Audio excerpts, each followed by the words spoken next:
Well, good evening, everyone, and welcome to Squad Up with Samsung Galaxy, all powered by the Galaxy S24 Ultra. My name is Gojj. I'm going to be your host today for this amazing competition. But yes, Samsung Galaxy is the reason we are here, and we're live all over the place. So make sure you go drop a follow wherever you're watching on all major socials. Samsung US on YouTube, Twitch, and Facebook, and Samsung Mobile US on Twitter or X. Really excited about the show, and thank you to Samsung Galaxy for making it all possible. But yes, I'm Gojj, and I am not going to be talking all by myself today. I've got an expert in Squad Busters, because that's what we're playing today. I've got Full Frontage, aka my good friend Nick.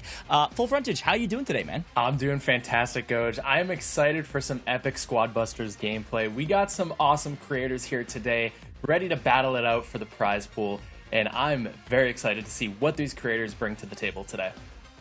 Yeah, some amazing creators and amazing competition. Let's talk about the format. Let's break it all down. That's why you're here. Let's see what we're going to be doing today, folks, because we've got a doozy for you. Now, here's the breakdown. 10 creators are battling against each other to collect as many gems as possible. If you've played Squad Busters, this is going to look a lot of the same. Creators are going to be earning gems through both rank rewards and gems collected each game. It's all going to go to a total. Now, you're playing to 8,000 with a catch. But before we get there, you are having some of these creators actually come in with 50% of their gems earned through a previous stage of the competition. We kind of ran a warm-up tournament before this, and they're going to be bringing in some of those gems today, so we've already got a leaderboard in place we'll go over in just a moment. Now, here's the key to today. There's always a comeback mechanism, and today it is about those keys. If you've played Squad Busters, you know how valuable these can be. The creators at the bottom of the leaderboard, the bottom 5, can use keys throughout Squad Busters in order to regain themselves up the ranks. Hopefully it'll help them. We'll see if it does.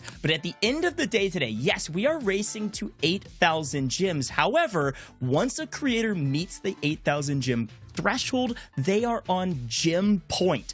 They then must place first in and to win the competition in order to win. Now, here's the key about this gem threshold thing. It's not just staying alive. You've got to get first. And so we might play until 5 people are on gem point. We might play until all 10 are on gem point. It just comes down to who will win after they've reached that threshold. So this is our format. If you have questions or anything, feel free to ask on all of our social platforms. But Nick, you got to tell us what we're playing for today. Yeah, so the creators are going to be fighting it out for their shot at winning 2 Samsung Galaxy bundles. The first place winner will get these to give away to their community. In these Samsung Galaxy bundles is the Galaxy Z Fold 6, the Buds 3 Pro, and the Galaxy Watch 7. Some awesome prizes here for these creators to give away to you guys, the community. So make sure you're following these awesome creators. And Gojj, let's talk about the creators. Who do we got playing today?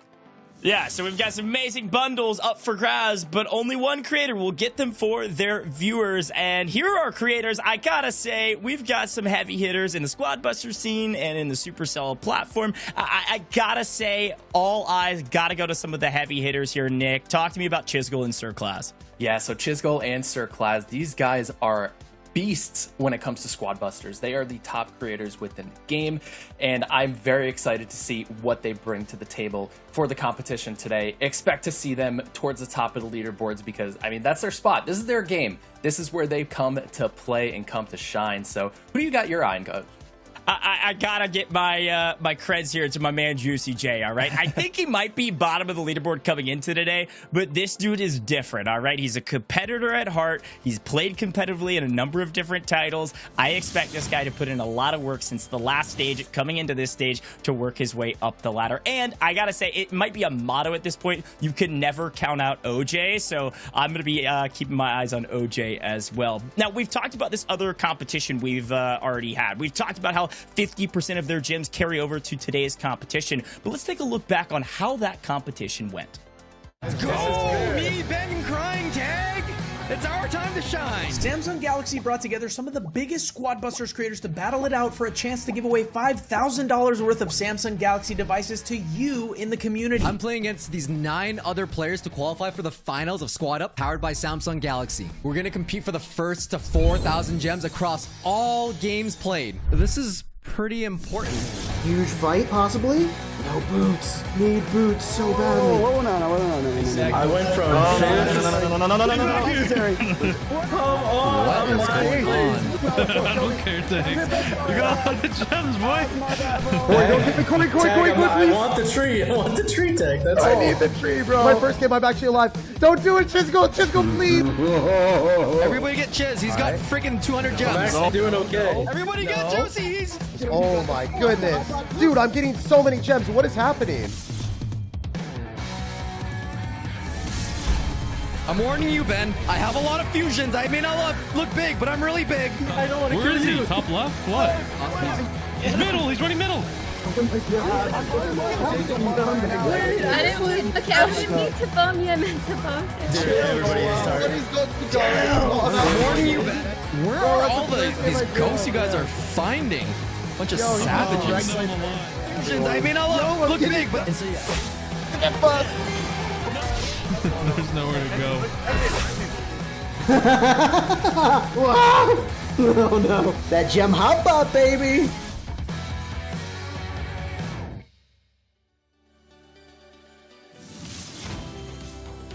A great recap, and frankly, the heavy hitters, they were at the top. Nick, you got to talk to me about that leaderboard from the last event, because it was Chisgule and it was SirClaz at top as expected, but there were some players pretty close. Some of our creators weren't too far behind. Yeah, Ashlyn was a surprise factor there, because in one of the games in that first part of the competition, she actually had a single game with 980 gems, which if you played Squad Busters, you know that's not always easy to get. So honestly, Ashlyn could be an underdog in the competition today. We'll have to see how many gems she's able to pull out. Yeah, it's a great shout. Now, folks at home, you might be saying, well, what's 50% of all those numbers? Well, don't worry. We did the math for you. Let's show the leaderboard as it stands. Now, this is for today, folks. Reminder, 50% from the last stage of the competition carry over today. So this is where everyone is starting on the leaderboard. So we've called it out. Chisgule, SirClaz at the top. 2085, 2000, and then Ashlyn, is what full frontage was talking about, 1564 is half. And then we've kind of got our middle of the pack, Cryingman, Bin Tim, Bailey's Dad, all right there in the mix. Even Cori, really, really close. And then some of the folks down at the bottom of the leaderboard. Again, I'm shouting out JuicyJ. He's going to step up big today and start making waves on this leaderboard in game one, Nick. Yeah, and on the right-hand side of that leaderboard, you're seeing that 6th through 10th position. That means they're going to be coming into this first game with the ability to use the keys per our rule set. So it's going to be exciting to see these creators start off with the comeback in mind, ready to use these keys to their advantage and get them to the top of the leaderboard. And like you said, that 4th through 7th position, really close. It's about like 100 to 150 gems between them. So I'm excited to see what this first game is going to bring. Yeah, I think a lot of the creators kind of use the last stage kind of as a warm-up. So if you're down at the bottom of the leaderboard, you kind of figured out with the pace of play, what is Chisgule, what is SirClaz going to be doing on the map that is maybe detrimental to your play style. I think, frankly, looking back on some of that recap, it looked like Chisgule was getting a little aggro, was going for some busts pretty early, and I think it set some of our creators back who finally started to find a rhythm and, frankly, realized that they need some boots to run away, Nick. Yeah, movement is super important in this game. And speaking of movement, you're going to be keeping your eye on 3 characters specifically. The chicken, which will give you boots. Most of these players do have the chicken in the super form, which is going to give you 3 boots every time you unlock them from a chest. If they don't have that at the 3-star super form yet, then you'll be getting 2 boots from the chickens. Now, the Hog Rider is unique. In its baby form, it automatically lets you move through grass much quicker, and in its classic form and higher, it will let you regain your turbo boosts quicker. So those are going to be the 2 units that you're going to be keeping your eye on for these creators to pull out from their chests today. And then also Max is just going to increase the overall movement of your squad. So 3 speedsters coming in that people are going to want to make sure that they have in their squad. I'm telling you, we've got some amazing creators a part of this event, but we've also got an amazing creator here in the booth with me. That was a great breakdown of what boots are, how useful they could be, and just movement in general. I love that. But while I have you here and we're getting this first lobby ready to go, again, we've got keys that we can use as a comeback mechanic. Some of these creators are going to come out swinging using fusion keys and everything in between. But you got to talk to me about some of the modifiers, because we've got a crazy amount. You and I were talking about it before the show, a crazy amount of modifiers that can pop here, and it's all all randomized. We have no control over it. And so when you're thinking about modifiers that could really make massive waves in terms of our leaderboard, where you're going to find the most gems possible, which ones are going to come to mind for you since you've played so much? The first duo that comes to mind as well. So you can actually get 2 modifiers in a single game. There's a chance that happens. So the 2 that you would be on the lookout for would be Double Trouble and One Coin Chest. One Coin Chest was just recently released with Ice World, which just came into the game a couple weeks ago. But with those 2 together, it costs 1 coin to open a chest, and you get double the characters. If you have like Trader or a Chicken in there, or Mavis and Goblins and Gregs, those suppliers, you could get an insane amount of gems. Yeah, I love that you called that out. I call it the fire sale almost, right? Because every single gem is 1 coin, so it's a totally different ball game. You're squatting up all over the place. You're getting just gigantic armies. I'm really excited to see what the creators are able to do with the modifiers. And I think, obviously, some of our Squad Busters creators have a slight advantage. They know all the different strategies. They make guides, videos, and everything in between. But at the end of the day, today's gem point format is evening the playing field across the board. If you think about some of the micro strategies towards the end of this tournament, we need to highlight here, Nick. Here's the thing. Once a creator gets to gem point, everybody knows they're on gem point. So if you can find them on the map, everyone is going to be targeting them. Every single creator is going to try to jump them. Yeah, I wouldn't be surprised if creators start like forming a line, almost like a snake, to try to find the person in first place and like try to take them down. I mean, there's some pretty crazy things that happen in these kinds of games, right? Like a lot of third parties, a lot of teaming that could happen. But I'm excited to see what these creators do, because at the end of the day, it's all strategy. How do you put yourself in the best position to win that Samsung Galaxy bundle for your community? Yeah, no, it's a great breakdown. I'm so pumped about it, because that's the thing too. With the gem point, you got to get first. So you also have to get a ton of gems and then not get busted along the way. It's not just surviving. It's not just a boots metric, right? It's not just flying around the map, making sure you stay alive. You got to get a ton of gems as well. It's going to be really, really difficult. So it's going to be fun as we kind of make our way towards that threshold. Hopefully you can get a large buffer, so some of the first people to the threshold have a nice advantage. But we could see like 5, 6, 7 people that make it to that gem point altogether, and then it's going to be a battle for maybe just one single map. It's going to be tight. But folks, I need to remind everybody at home, this is all put on by Samsung Galaxy, and every creator today actually playing with that Samsung Galaxy S24 Ultra. And I gotta say, you and I have both, Nick, had a chance to play Squad Busters on it, and the ultra wide display is incredible. The Snapdragon 8 Gen 3 processor for the Galaxy, it's the fastest one yet. Okay, it's like a 2 times larger vapor chamber cooling system as well, so it stays cool all the way through all of my gaming sessions. I've been putting in a ton of hours on Squad Busters recently on this device, and it is awesome. So I'm really excited to see all our creators be able to compete on the same device as well, an even playing field, and frankly, a really high bar for high quality gaming. Yeah, and like you were mentioning, that screen, having that wide real estate, especially in a game like Squad Busters, is super important. Being able to see and have that control, because Squad Busters, you need both your hands for, because it's in that horizontal format. So having that nice widescreen on the Samsung Galaxy S24 Ultra is super important for your Squad Buster gaming sessions. Yeah, definitely. Well, I want to talk about a couple more strategies while we get our first game ready to go. It is right around the corner. So as we're about to drop in here, full frontage, I need you to break down for me, what is your favorite start? If you get your ideal roll, what's the first draft you're taking? You know what? I got to keep my eye on the tank. Tank has insane capabilities to either steamroll right at the beginning or set you up for an insane comeback. The tank, once you go in, you have to find one of two tanks to put the tank girl into the tank in the middle of the map. So if you're getting tank right away, you're rushing straight to the middle, which is where that gem mine is, or depending on the modifier, could be a monster. But you got to make sure that you grab that tank immediately, because if anybody comes and approaches you and you have that tank, they're immediately turning around and going in the opposite direction because they do not want to deal with that.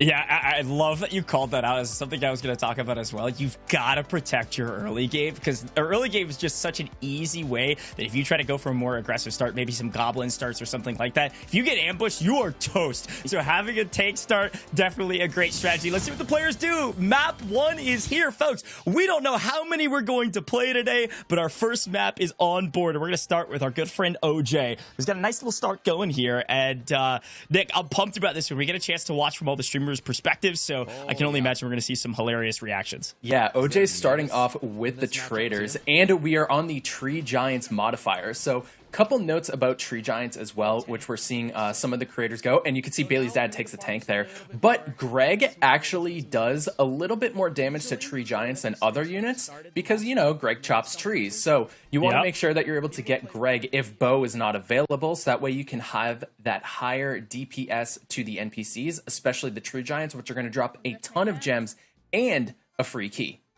Look, I'm no pro, but my best game I've ever played was around 700 gems, and it was on Tree Giants, and it was with a ton of Gregs and a ton of Bows. So it worked out for me. I don't know what these players are going to do, especially if everybody swarms to the center of the map. It might be a frustrating start, but Cryingman on your screen, another fantastic creator, has played thousands of titles at this point, but pretty talented. Middle of the pack again on our leaderboard going into today, and so far so good. Everything mostly unperturbed here on the kind of southwestern side of the map.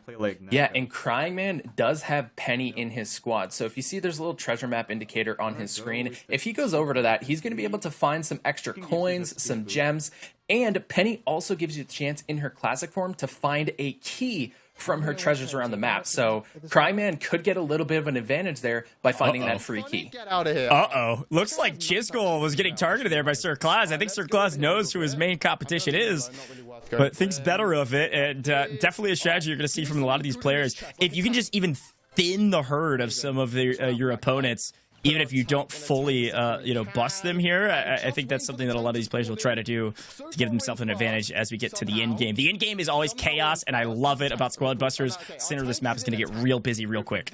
Yeah, so one of the things that you want to try to do is if somebody takes the tank girl from the chest and you see that, you want to try to priority target the tank girl. And if you didn't know in Squad Busters, if you push your squad to the center of your target, that is the priority target that they will do, and they will also light up in yellow, as we have Cori giving chase right here against Chisgule, and he just runs out of the middle.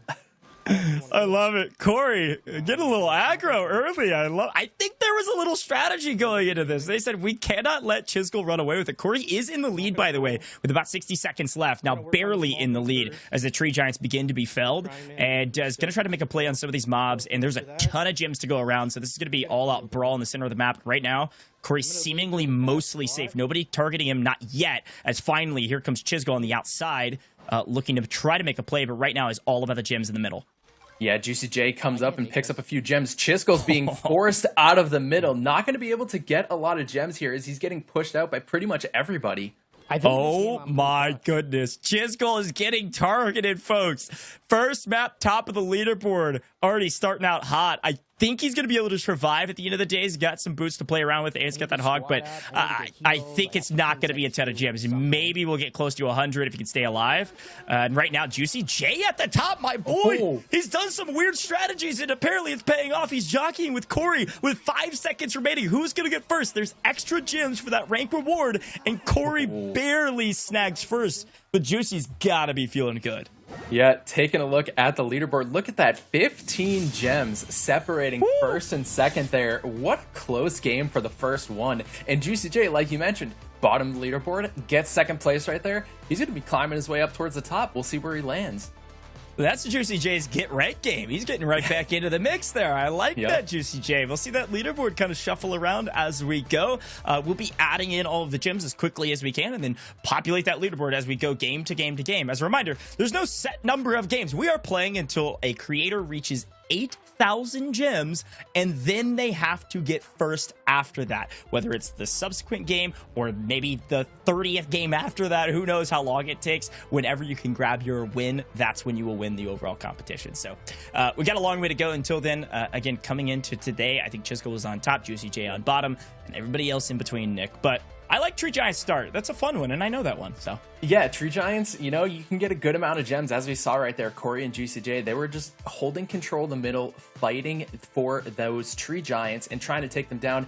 And they were able to get a good amount of gems, and they propelled themselves to the top of the leaderboard in that game. And we also noticed a lot of people kind of pushing Chisgule out of the middle. And that's going to be the strategy here, is just kind of forcing through and going around and making sure that that top player is not going to be able to get a lot of gems moving forward in the competition. Yeah, and it's such a great shot, especially if you're, again, bottom 5 of that leaderboard are able to use those keys. So they squatted up early. They got their armies a lot larger, and they were able to kind of just hold and zone off the middle, because Chisgule would see a massive 1, 2, maybe 3 armies in the way and couldn't make a play for any of those center gems, meaning Chisgule, I believe, got somewhere around like 6th or 8th place overall, it looked like. But I'm not sure if anybody got busted in the first game. Somebody from production's going to have to let me know, because we're only able to see part of that leaderboard from the first map. But we'll try to keep an eye out, because we love to catch some of the big busts, especially as we get closer and closer to that threshold. I think some of these teams, especially if you're near the bottom, are going to get really aggro here, full. Yeah, so we're going to be seeing what happened in that first game as our team is calculating the results. But, you know, again, JuicyJ coming up from the bottom of the leaderboard. Ben Tim, who was also kind of in the middle of that pack, did end up finishing 3rd in that game. So he could kind of, like we were mentioning at the start of the show, that 4th through 7th place is pretty close. And the fact that he was in that position and was able to finish 3rd with around 220 gems, he's going to find himself creeping towards the top of that middle of the pack leaderboard and potentially look for a takeover as we get later into the competition. Yeah, and I think here, Nick, too, it's worth reminding people, you had mentioned it at the top of the show, it's gems collected and then also a sizable amount of gems for the rank reward. If you've played Squad Busters, you know these totals, 200 at the top, 180, and then it goes all the way down to 100. But these are super important because, again, you already talked about the difference between several of these players on the leaderboard. It's like 100 gems. So the difference between getting 1st and maybe getting 10th, a big difference, regardless of how many gems you collect. Quick look back on Tree Giants here, and this is where a lot of the action was. Dead center of the map, all around those Tree Giants. That's where a majority of the gems lay. I love Cori's commentary there. Chisgule has killed me so many times, and then he started chasing him. You could tell the revenge was there in Cori's eyes, and he wanted that 1st place so bad. And here we go. Here are the leaderboard. And Cori, 501 gems from that first game, slowly approaching the top of the leaderboards. Yeah, I love that we get a chance to see this. This is a per game tally, so this is our total in black, and then our green number is what they got in the last map. So when we get into the next game and show you the leaderboard again, that green number will change accordingly, and our black number will change accordingly to their overall total. So, yeah, we see Juicy actually jump a spot on our leaderboard as well, and then, yeah, you're right, Cori at the top, 501. That's a solid day in the office. That's a solid map of Squad Busters, I gotta say. We've seen better, don't get me wrong, but without a single person getting busted, I think that's a nice first map. As we hop into the second one, let's see what's different. Oh my gosh, we got the fire sale. We got the 1 coin chest. The 1 coin chest is here. This is going to be interesting because we also have trader and chicken in this, and this is what we're talking about. So every time the trader collects 15 coins, he's going to be able to spawn out some gems for you, 3 gems, and then once you fuse the trader, it's going to give you 9 gems per 15 coins. So this could be a lot of gems because of the current modifier that we are on. Chicken for speed. Yeah, this is wild. So you can see what Chisgule's doing here. He's going chicken for speed. And right now, I think he's also got his maps that he can go hunt down to get a ton of loot as well. So we'll watch out for that. I think he did that a lot during the first stage of the competition, and it net him a lot of value. And you can see a slightly different pace of play here. Definitely going for the Greg strats early on the trees. I don't mind it. Bailey's dad on screen, another great content creator, but yeah, the armies on this one are going to be unbelievably large because of the 1 coin chest. I love this modifier. Yeah, and one of the things that we're interestingly seeing is a lot of creators are prioritizing on the farming with their traders, while I have a feeling that other creators are probably just running around and trying to collect as many chests as possible to build up their squad as quickly as they can. We want those chickens. Yeah, I mean, if you have enough boots to sprint around the map, at max speed nonstop. I don't know. This is what I would do. I mean, I'd go to every single chest I can get my hands on as fast as humanly possible. Of course, grab some traders. Big fan of the trader to give you a ton of gems along the way. And if you can stack them, you can get a fusion and everything in between. You can get a crazy amount of gems really quickly, especially as you start farming some of the actual like mobs in the center of the map. So we'll see what strategy ends up paying off. But right now, a little wizard take, I think, from Ben Tim there. Yeah, Ben Tim also has one of the newer characters in the game, Dr. T, who summons in a Mega Crab to priority focus on other squads. So it ignores NPCs, does not target them at all. So if Ben wanted to, he could utilize the Mega Crab to help him track where enemy squads are. I got the juice. Yeah, I got the juice. I He's like running that a away. lot. He doesn't want to get it. He doesn't want to get the juice. Tag. I'm telling you guys right now. Tag said he's got the juice. He wants to take down a team, and he looks like he's going to take one here. A fight at hand, and JuicyJ maybe was in a bit of trouble there. I don't know who wins that if they stick it out right, but they probably get ambushed at the third party. Oh, and here we go. We got Chisgule and OJ fighting down. OJ's actually getting a pretty good amount of damage here. Penny's getting a lot of damage. Only Penny and Pam left for Chisgule, and I think OJ's going to give chase here. Oh my God. I think they just third party. There's 4 or 5 teams here. Chisgule might be the first player busted on main. I don't know why they're not chasing. There it is. How about a log to try to stay alive? No, Chisgule, see you later. Busted. Oh, man. Now SirClaz is saying, just because I took down Chisgule, he's going to target me now. Now we just need to be really careful. Dude, SirClaz is on almost 600? Oh my gosh, he's flying and frying in this one after taking down Chisgule. That's wild. Yes, this is exactly what we were talking about. So he has Penny, he has traders going in. Look at that, 673. Yeah, he's talking about it himself. He might get 1,000 this game. But let's listen into some of his cobs to himself as he closes this one out. Pick up all of this loot. Pick up all of that. Get another trader. Don't fight. No point. You know what? I'm fine. I don't care. Nah, it's not worth fighting, dude. It's not worth it. I'm in first. Just keep first place. Just keep first place. Give me a couple more coins. Someone give me coins. Please, please, please. What a good first game. What an... There it is. Wow. Wow. SirClaz. Yeah, that was not close. I mean, look at this. I mean, great gems across the board. I mean, 311 for second, not too shabby. Plus that rank reward of 180. That's nice.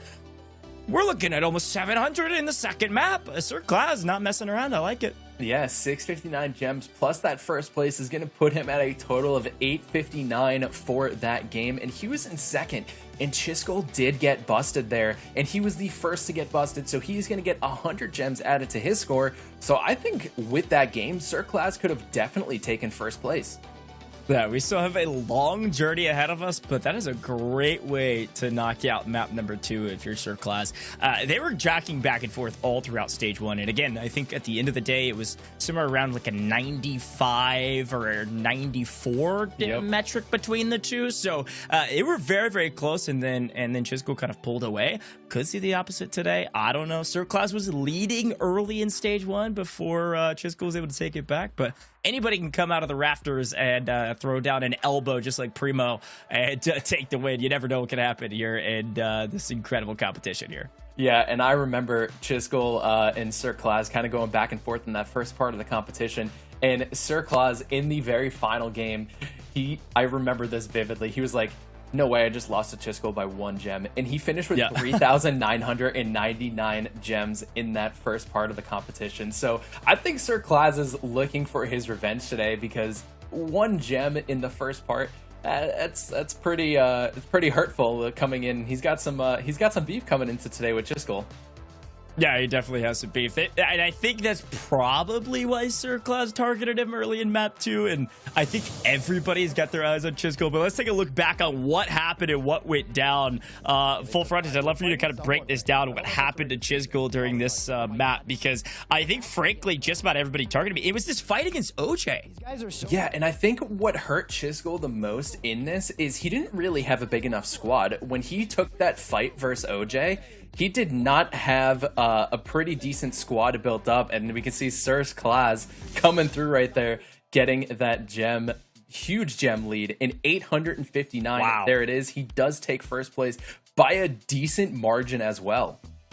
Yeah, this is wild. So you can see, again, leaderboard shifting up. You see JuicyJ going to keep shouting him out, moving up to 8th. He's slowly ticking away at his competition. But, yeah, look at this gap between SirClaz and Chisgule. That's like, I mean, I'm no mathematician, but I think that's like 600 and like 39 of spread there. That's going to be kind of tough to clip down unless SirClaz gets busted. Getting busted in this competition, frankly, Nick, is pretty detrimental in your overall leaderboard, especially when somebody drops a map that large.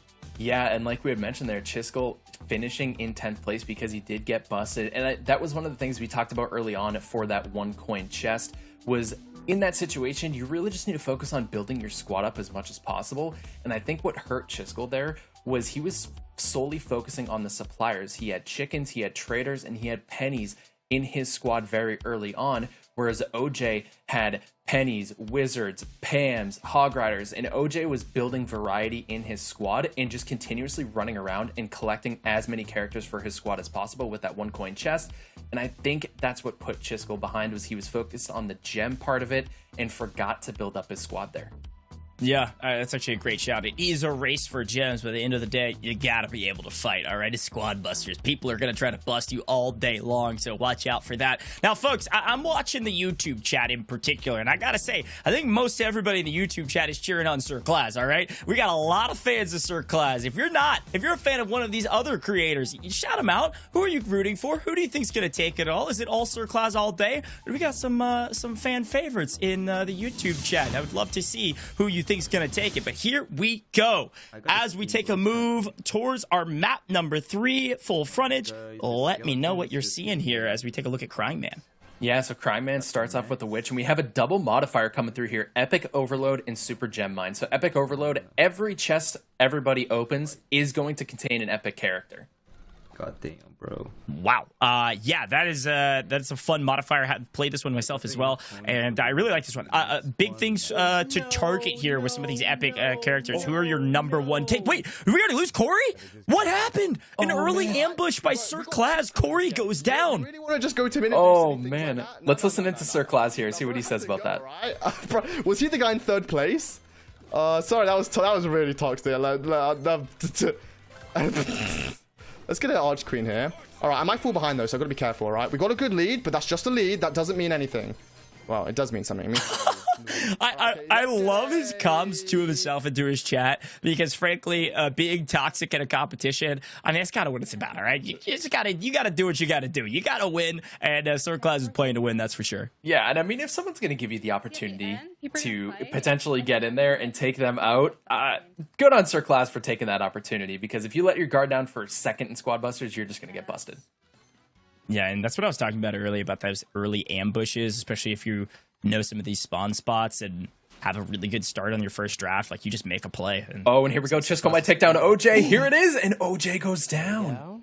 Wow, a little revenge, I gotta say. If I'm Chisgule, you gotta be feeling good about that one. After OJ chalked your last game, see you later, OJ. That's 2 players busted in this one, so only 8 still on the map. As we still have 2 minutes on the clock here, JuicyJ looking pretty strong. I got it. My man JuicyJ has been practicing, all right? He looks way better today than he did in the first stage. Sorry about that. Yeah, and you gotta love that because he came out of that first day and he was like, I'm gonna practice, I'm gonna get better. And here he is. He's showing up. He's a man of his word. Uh-oh. Bailey in trouble. Bailey's dad. We got these barbarian.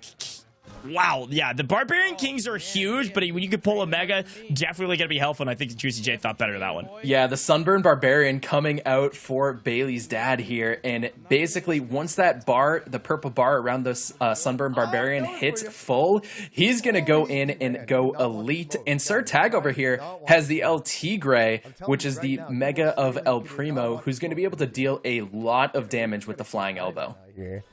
Yeah, a lot of damage and very tanky as well. So I see SirTag probably trying to get into a fight here shortly. He doesn't have a massive army, but a lot of fusion, so should be fine. I know, I'm a savage. And we'll see where he goes from here. Is currently in 8th. Not a ton of gems. I mean, frankly, he has 5. So get a move on. Now's the time. Let's see if we can get a little active here around the gem mine in the center. Currently, as you can see, several people playing around the mid. Bit too close. Yeah, and look at this first and second. SirClaz and JuicyJ very close in. Let's give a listen in for the rest of this. Pretty good. Should we go for... No, JuicyJ's OP. Okay, he might just be playing well, to be honest. Because he's actually really well. Doing well. Let's ignore Sir. Let's pick up the gems. Snap this guy real quick. Run from the bomb. Grab this heal real quick. That's good. The first currently, this is pretty damn good. I need this though. I need gems, I need gems, I need gems. My expos are popping. We'll see if I can pop this, get some extra gems going.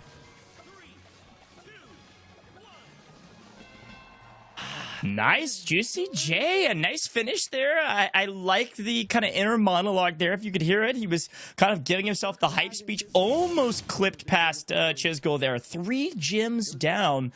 Unfortunate, you're missing out on a couple gems there with the rank reward, but frankly, still getting 3rd place. That's great. Yeah, JuicyJ, you could hear him. He was making the right plays there as well. He was going through, he was collecting the gem, and you could see there, he was taking poke damage at other people's squads. And that's exactly what you want to be doing, especially towards the end of that late game, because the more you pick away at other people's squads, the less likely that they're going to fight and they're going to run away, which means you have mid control and you're able to take fights without having to worry about a third party because you're just taking down members of their squad while they're like, oh, no, my squad's going down. I got to back up from this fight. Yeah, it's a lot of kind of using some of those early encounters as kind of a litmus test to like see what your chaps of your armies are compared to the others. Like you'll tag a couple and be like, okay, I don't like this one, back out. Especially you got boots, you got to make sure you have a lot of movement. You were talking about that before, Nick. You've got to stay in motion. If you sit for too long, specifically with 10 people on the map that all want to win this competition, you're going to see a crazy amount of 3rd and 4th parties. You cannot stay still. Gotta target those boosts. But overall, really well done there. JuicyJ, Chisgule up into 2nd and 3rd. Not too bad. I'm excited to see where the leaderboard kind of shakes out at the end of that one. That one was a little bit quieter. It felt like on the leaderboard, but we did have 2 busts very early with OJ and I believe Cori going down. There it is. Yeah, SirClaz comes in with the Max and Hog Rider, and you can hear Cori, no! You gotta love the reactions. Like, man, Cori thought he was gonna be able to take that down, and OJ right here. Chisgule getting revenge on OJ here. Need to go. We are in. Had to. I mean, it shocked this game last time. It had to get a bit of revenge, but here's SirClaz with another victory. It wasn't a massive one, but we take those, don't we, Claz? There's your 200 extra for a total of 417. SirClaz starting to continue to gap his opponents. This time not by quite as much as you see Chisgule slowly creep up this leaderboard towards 3,000 as well. Ashlyn still holding on to 3rd overall. Cryingman hanging out right there in the middle of the pack and forth, but my man JuicyJ goes from 10th to 9th to 8th to 5th. He does not stop climbing. Yeah, JuicyJ going from 10th to 5th in just 3 games in the Squad Up Finals. So here we go back into Game 4, and we have another double modifier. It's Imposter Chest and Angry Vines. Ooh, this is going to be interesting. Dude, okay, so talk to me about Angry Vines, all right? Because I've played a lot of Squad Busters, haven't played a ton with the Angry Vines. Talk to me about what this means for the competition, how it will change this map. Yeah, so as you can see, 20 seconds into the game, the vines are already closing in. And in Angry Vines, they actually close the middle in fully. So normally in the final minute of a Squad Busters game, you have that like outer ring around the middle. But with Angry Vines, it takes that outer ring away. So there are less chests, there's less monsters, there's less opportunity to farm up your resources, and with chest imposters, it's going to turn the chests in the middle and has a chance to turn them into monsters, which means if you're getting chased and you want to open a chest, it might turn into a monster and it might just completely ruin your getaway strategy. Yeah, definitely. If you've got a decent army built up, you can take them out, get a bunch of resources, and then get the chest. So it's not the end of the world, but you're right. If you're getting chased, it's going to be really tough tough to stay alive. I love Angry Vines. I love the way you broke it down. I'd seen it before, hadn't had a chance to play it yet, and I love that. I guarantee there's going to be several squads busted at the end of this one, dead center of the map, because it's going to be utter chaos. So we'll see what these players are able to do with that. But JuicyJ has kind of been our underdog story thus far, and right now looking fairly decent. But look, I was seeing some of the creators' combos here, Nick. It's fine. Juicy was looking good, but OJ was saying, if anybody comes to me, I'm fighting them. I don't care if I get dead last. I want to bust as many teams as possible. So we're going to keep our eyes out on OJ to get a little aggro. I love that mentality from OJ. And I mean, he showed it in game 2. He went right after Chisgule. He didn't care. He was like, first place? Nah, not in this game. What is that thing? Let's see what OJ's thinking.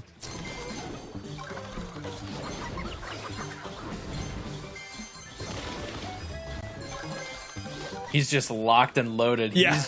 He's focused in. He's focused in. He's like, how do I build the biggest squad possible to just destroy everybody in the final minute of this game? No. If I go down there, I'm going to get pinched. We don't like getting pinched. Ben, I know you're really sweaty. Get away. Ben! No, not today, Ben. Angry Vines. Here's the thing, OJ. Everybody's sweaty, all right? It's not just Ben.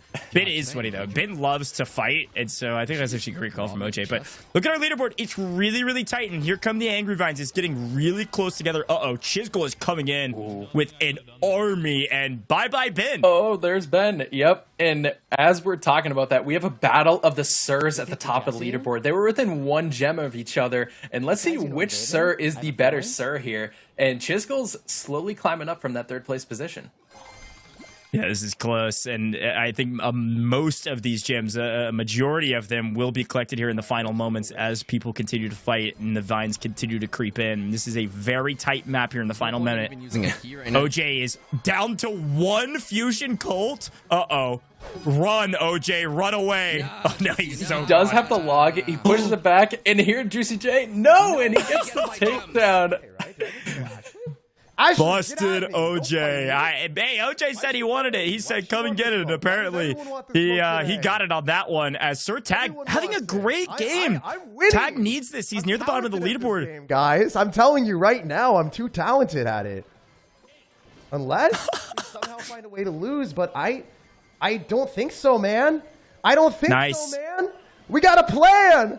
Nice. Ooh. Tag. Wow. Whoa. Okay. He stood his ground there. Frankly, if I'm Tag and I'm in the 1st place spot, I might have run out of there. But he said, no, I think I win this, and was able to actually take down some of the army there. Not a full bust, but it was a solid measure to decrease the amount of gems they had, because if you take down units, they're dropping gems all over the place, and you're able to collect a couple of those. That was a nice in there for SirTag, and frankly, a whole good map from him. Yeah, and in those final seconds, he went from that 1st place position. He had 330 gems, and in the final 5 seconds, he was able to take down 2 to 3 members of Chisgule's squad, which actually bumped him to above 400 gems in that game. So a huge win for Tag here, who was kind of in the middle of the leaderboard. He was like just shy of getting in that like 7th-6th position, but now after this, who knows, he could have jumped his way up to that 6th, maybe even 5th. Yeah, definitely possible. Excited to see where that leaderboard lands. Again, after every map, we get all the scores in as fast as possible, and they update that leaderboard for you. Excited to see that one. I'm excited to look back on that map, too. Again, Angry Vines, it's got to be one of my favorites to decrease the size of the map. There's a lot more fights. And look, I know everybody at home wants to see the fights, all right? That's my favorite part of Squad Busters, is building up your army and then fighting and busting some other teams. So excited to see more of those fights. Angry Vines definitely leveraged a lot more fights. I think we saw, was that 3 total players that got busted in that one? I think it was. I'll have to look back on those replays, but a strong map number 4, and I think certainly will shake up that leaderboard there, Nick. Yeah, I mean, Chisgule did finish. I think he just got knocked out of 3rd, but SirClaz was pretty close up there. I think JuicyJ was in that 3rd through 5th position. He was kind of fluctuating to that 3rd spot in the leaderboard, so I wouldn't be surprised if when we get this leaderboard that 3rd through 5th spot was actually really close within the gem count. Yeah, and here's a quick look back on that map. You see the Angry Vines cycling into the map and making it quite a bit smaller. But our first bust, there goes Ben Tim. Our second, there goes OJ. See you later. A couple players rooting around. He had a decent amount of gems, too. That's a tough one for OJ. Wanted to creep up the leaderboard, but look at Tag. Look how many he picks up in the final seconds. Nick, that was wild. He went from like 295 to like 415, 413, something like that. There it is. You can see wow. With that win, SirTag goes to third. That is a huge jump, 614 gem. And look at the difference between Chisgule and SirClaz too. SirClaz was starting to creep ahead a little bit, but in that last game, SirClaz fell in that kind of 3rd through 5th position, and Chisgule was able to get a good amount of gems there and is slowly creeping back up. But remember, once you get that 8,000 gem threshold, if SirClaz gets there first, he still has to win first place in a game to be titled the champion. Yeah, and I mean, you only have about a 200 gem spread between 3rd through about 6th or so. So not a massive margin, especially if somebody down at 6th, 7th gets a win. But to the new map we go here, Nick, and this one, Gem Overload. Yeah, so basically in Gem Overload, for those of you who have not played it or haven't played it a lot, basically everything in the game is dropping gems. Normally, monsters don't drop gems, and trees and resources will drop extra gems. So we could see if people farm quite a bit, they could get a decent amount of gems in this modifier. Yeah, I was thinking the same. It's one of those that is not like, it's not going to give you like a, 1,000, 1,200 necessarily type map, but it is one where everybody's average will be quite a bit higher because you can already see it. We're already into the 20s and 30s here with only several seconds into the first map because every single thing drops gems, and especially if you're able to farm. Look at this, Chisgule already on 37. He is making quick work of the outside of this map. I'm pumped about this one. I think this is gonna shake up the leaderboard quite dramatically, especially for anybody that gets busted. You really do not want to get busted in this map because everybody else is gonna put up some nice margins. Ooh, so Ben Tim opting to use the fusion key right away. So we're talking about if you're in that bottom 5 in the overall leaderboard, you can opt to use keys if you wish. And Ben Tim using his fusion key with 2 minutes and 45 seconds left in the game. Yeah, it's pretty huge. I mean, starting out with some fusions already, you're going to get some more fusions. Ben Tim's going to be a force on this map very quickly if he isn't already. Oh, and we just get the notification there. SirTag was busted. So after having a dominant game 4, he's getting busted first in this next game.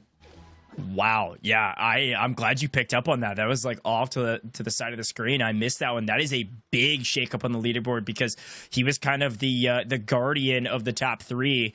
The top 2 have pulled away, but Tag was within contention for just about everybody else. And now out of it, this is going to be a big one for a lot of these players. But I don't know if he knows that.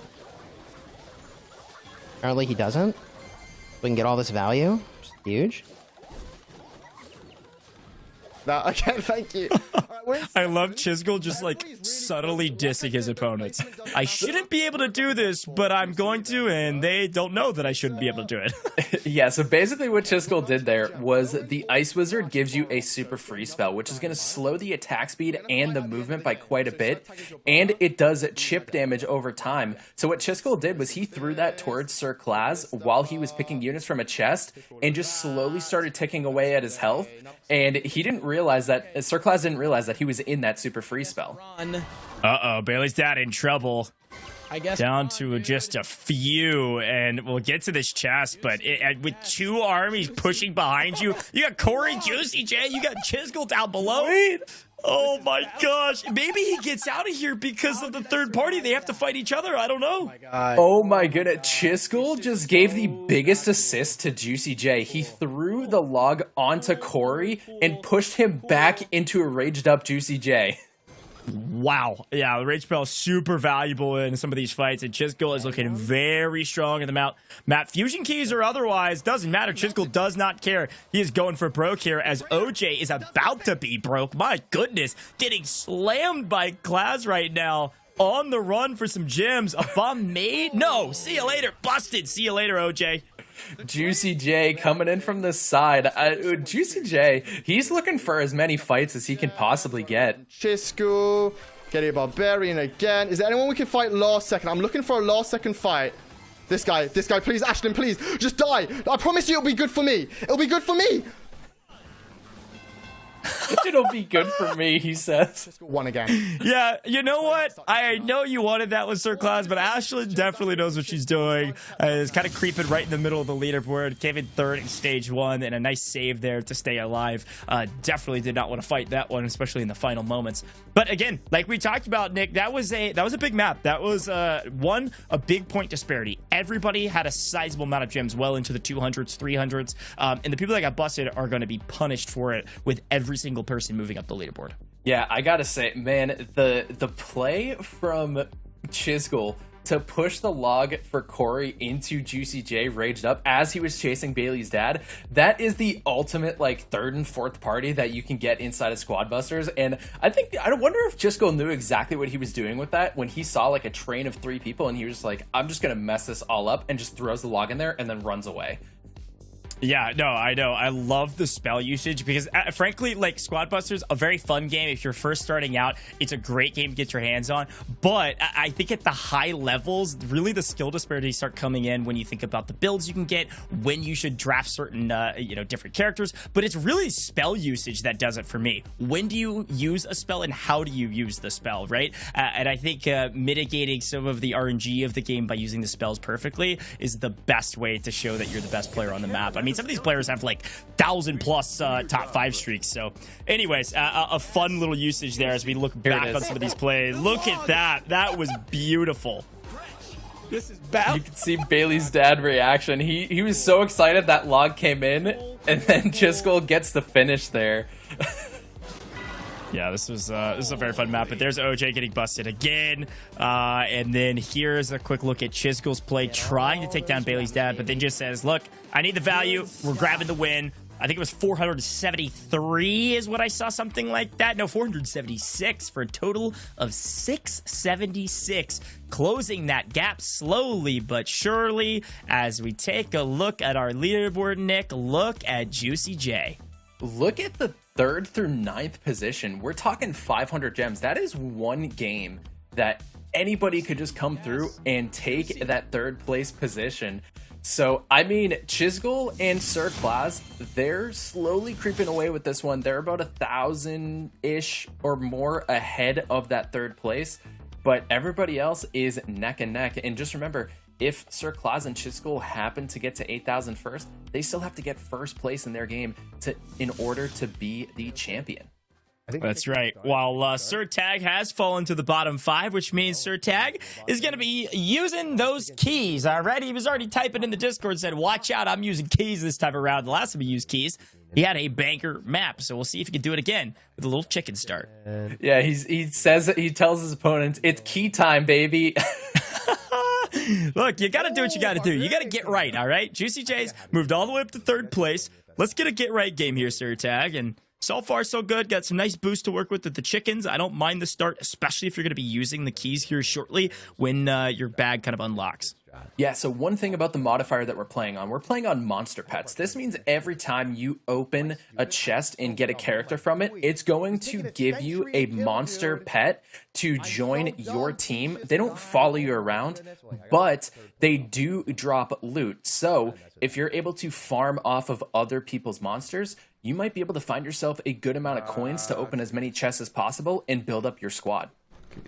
Yeah, I like that a lot. You see, actually, Cryingman is going for a fusion trader to try to net a sizable amount of gems here early. We'll see if that ends up paying off in the mid and mid-late game, where you're going to get a lot of value out of it. You could already see several gems popping once you hit some of those coin metrics. So, looking pretty strong here for the Cryingman start. Yeah, I like the strat he's going with so far. He got the Hog Rider, which means he's going to be able to move quickly through grass. He's probably going to pick chicken here. Yep, there it is, getting those extra boots. So now he's going to be able to have that synergy with the chicken and the Hog Rider, as he was just talking about, that the Hog Rider will let the turbo boosts regenerate a lot faster, and that Hog Rider movement speed through grass is going to be huge for him. Yeah, speaking of movement speed, good grief, look at Chisgule. 10 boots currently and just farming up all of his movements. Going somewhere new. Chicken fusion is massive.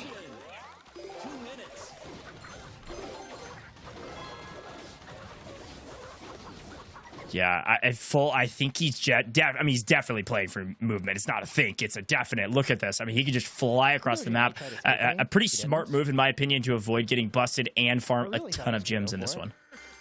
Yeah, he picks the Fusion Hog Rider here, so he's going to be able to get a good amount of damage and health with that Hog Rider, and now he's trying to find a spell to be able to utilize himself. He did have the Shrink spell that he opted to use to create separation, because with that Shrink spell, it's going to create everybody who runs through it. It's going to shrink them down, give them less health, and will let them deal less damage. So it's a great way, if you need to escape, to run away, for people to use that Shrink spell. That's good. Yeah, it looks like JuicyJ was able to find a couple keys, and so is going to keep moving on his merry way with a nice buildup of an army. And SirClaz punishing SirTag. No keys this time around. Tag in trouble, and down goes Tag. He's busted. Keys or no keys. Unfortunately, too many teams in the area. Oh, man. And SirClaz was trying to get the kill. Oh, and he just gives Cori so many gems from that. Oh, my goodness. Dumb reason. JuicyJ's looking OP. That guy's doing really well, actually. That might be the secret MVP. Oh my god, my thing's lagging. Enemy strategy. Do not fight. Come on, Juicy. More trees, got this tree. Everybody was saying JuicyJ was the bottom of the leaderboard. They were counting him out, and now they're saying he's the secret MVP. I love it. JuicyJ's in first here, Nick. We've only got 18 seconds remaining. It's going to be close. Oh, that was a huge fight. OJ had a beautiful free spell onto Chisgule, and Chisgule was like, I have to get out of here, because he's in second place, and he does not want to lose that positioning. Oh, this could be a nice take here from Juicy. OJ's there as well. Everybody, OJ's in trouble. Everybody wants OJ. OJ's getting crushed. He's down to a mere pittance, but he stays alive just barely. Oh my goodness. Here's a quick look on the other side of the map with our timers. Oh my goodness, what a ridiculous finish. Oh man, so JuicyJ, 472 gems in that game. That's going to net him 672 from that first place finish. So we talked about it earlier, Gojj. You called it. JuicyJ, he's a competitor. He's coming to play today, and he goes from 10th, and he is dominating the competition. Look, we both know Squad Busters. You definitely know it the best. However, I know these creators, I know these players, and I know me a JuicyJ. This guy does not quit, all right? I don't know if he's going to be able to catch the top players, but here's the thing. With that gym point format, we could be a while if people start targeting Chisgule and SirClaz once they meet that gym point, because they don't want the tournament to end. You could see JuicyJ sneak in and grab a victory if he maintains his position there in third. I will say, though, if I'm SirClaz, when you see JuicyJ coming on that strong, going from 10th all the way to third and closing the gap, they might start targeting JuicyJ in the early game and ambushing. Yeah, and I mean, you heard SirClaz call it out himself. He was like, JuicyJ could be the MVP in this competition. So he's recognizing what he's going against, and he's like, okay, he finished 10th in the first part, but now he came to play. I need to keep my eyes peeled and watch for this kid, because I could lose my positioning if it gets that far in the competition. Real, recognize real. What I am excited to see is if maybe somebody can join forces with OJ, because at the end of the day, all right, OJ is playing for blood. That's what he's playing for. He wants to grab these busts, and unfortunately, I think he's just playing a hair too aggro. He said, I don't need to be first. I just want to take down some teams, and I think he's slowly figuring out that maybe we need to squad up a bit more aggressively. As we take a look back at the moment, he was barely able to stay alive here, and frankly, it was because Bailey's dad came in to ward off. I think it was Cori that was going for the bust there on OJ, but here's a look at that leaderboard, Nick. I'm liking what I'm seeing. We are past that halfway point, if you can call it that, for SirClaz and Chisgule, and JuicyJ is closing the gap, but it's going to take still a sizable amount of effort, but third place and holding on strong to it. So you see Ben Tim in fourth, Cryingman fifth. Cryingman is just hanging out right in the middle of the pack since the very beginning until now. I don't think he's moved on this leaderboard. Yeah, I'm waiting for someone to have that breakthrough game, but I also want to look at the gap that's slowly closing between second and third. It was plus 1,000 before. Now it is sub 1,000 between that second and third place, so everyone else is catching up. Jeez, I just don't... Okay, oh, no, I should have taken Jesse, but it's all good.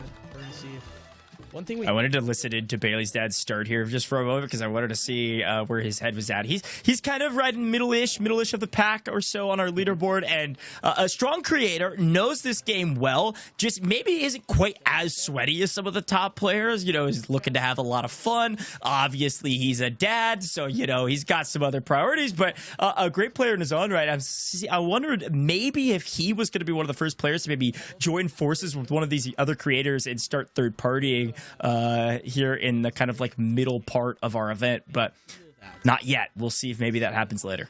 Yeah, so we're on the golden boots modifier. So basically random golden boots are going to be popping up, and essentially what the golden boots do is they just keep going. You don't have to push the turbo boost button. They just keep going. They increase your movement speed and they increase your attack speed. So this is going to make things very interesting, especially when we see spells come into play like Rage Spell or Freeze Spell, because people will just steamroll with the Rage and Freeze. It's such a great call out.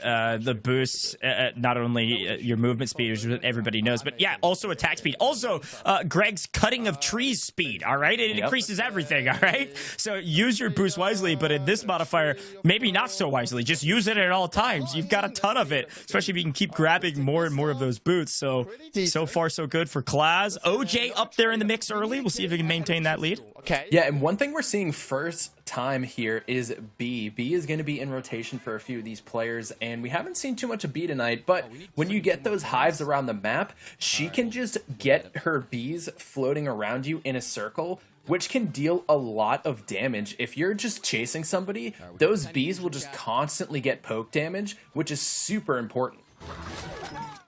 OJ is going some serious tank builds here as he grabs his maps.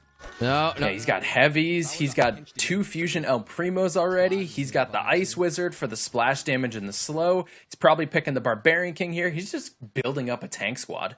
Yeah, I think he's decided I don't want to get busted anymore, so you're going to have to spend all of your effort and energy and your life to take me down. Yeah, he's not going to go down without a fight, for sure. There's my hog. Oh, huge pull right there for Chisgule, Hog Rider. And in Golden Boots, you're wondering, Hog doesn't give you that boost. But the thing with Hog Rider is, if you happen to run out of Golden Boots, having that Hog Rider is going to be super helpful. It's not looking. Oh, no. SirTag, you gotta run. You gotta hide. There's lurking people. Oh, no, wait. He's staying alive for a moment. Gets another chest, but I don't think it's gonna be enough. I thought the third party was gonna come in to save him, but unfortunately, that might be all she wrote yet again for Tag and OJ getting busted. The double bust down goes to... Oh, no. At least Tag was able to hold out long enough to get that extra 10 gems for the 9th place instead of 10th. Yeah, I mean, we take the extra gems, right? At this point, every single gem matters. It could come down to a 1 or 2 gem spread at the end of the day, but you gotta win once you get the gem point. That is all that matters at the end of the day. And only first is getting rewarded with the Samsung Galaxy bundles, so still a lot on the line and still a lot to go, but only 8 seconds remaining in this one. Give it. As Cori is... Oh, wow. No, I'm not. Wow, Cori's gonna win this one out of nowhere. Nick, I'm blown away. I was thinking we would come over to Cori and be like, oh yeah, he's doing okay. Middle of the pack, he's been busted like 3 times. Nope, he's taking the win with almost 500. Yeah, he had a great strategy right there. So he had the Fusion Mavis. With Fusion Mavis, you can actually pick 6 carrots from one of the carrot patches at a time with that fusion. And he had the 2 fusion traders. So combining those 2 characters, you're going to get a ton of gems from them, because Mavis will let you pick gems from the carrot patches, but she also gives you a decent amount of coins as well, which boosts those traders into giving you even more gems. Yeah, I love that strategy breakdown, because at the end of the day, when you're watching the end game of some of these fights, you're like, oh, I don't know what's going on. It's just utter chaos. But in these moments, you've got the minutia down to a T. I love that from you, Full.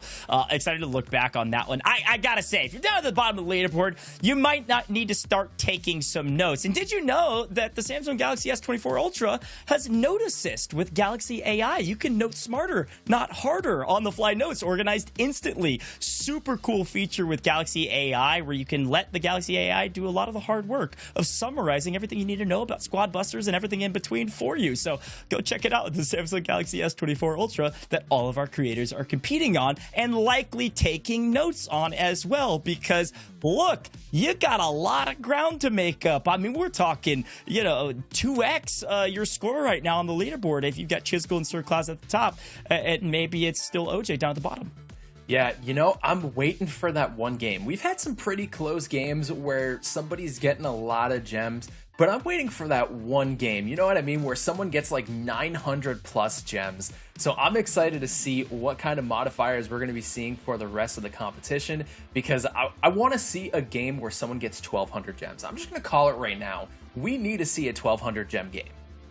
Well, look, at risk of sounding sesquipedalian, I gotta talk about JuicyJ again. Still a nice map in the last one, still maintaining spot at the top of the leaderboard. I've been talking about him all day today, and I'm gonna keep talking about him because he's our underdog, all right? He started at the bottom of the leaderboard. Are you kidding me? And he's made his way up to 3rd place, but this time Cori has the underdog story in this last map with a massive, almost 500, I think, was the total, right? Like 495 at the end of that one.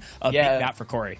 Yeah, that was huge. He wanted that 500 gems so bad. You could hear his comment. He's like, come on, give me 500, give me 500. But yeah, JuicyJ going from the bottom, and he is making his way to the top so far. He was in that 3rd place position before coming into that last game. So we'll see where he ended up, because I think he was in that like 3rd or 4th place position. But Cori, who wasn't too far behind him, had a monster of a game there. So we'll see where that leaderboard is going to shape out going into the next match.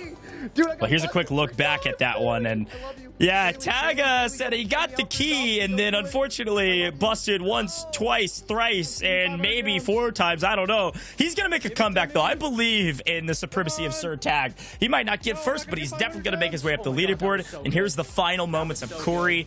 Feeling fantastic, almost 500, and you're gonna see Cori jump. Look at that. Cori jumps up to 4th there with a total of 694 after the rank rewards, and is hot on the heels of Ben Tim, who's been lurking in the shadows this whole competition as well.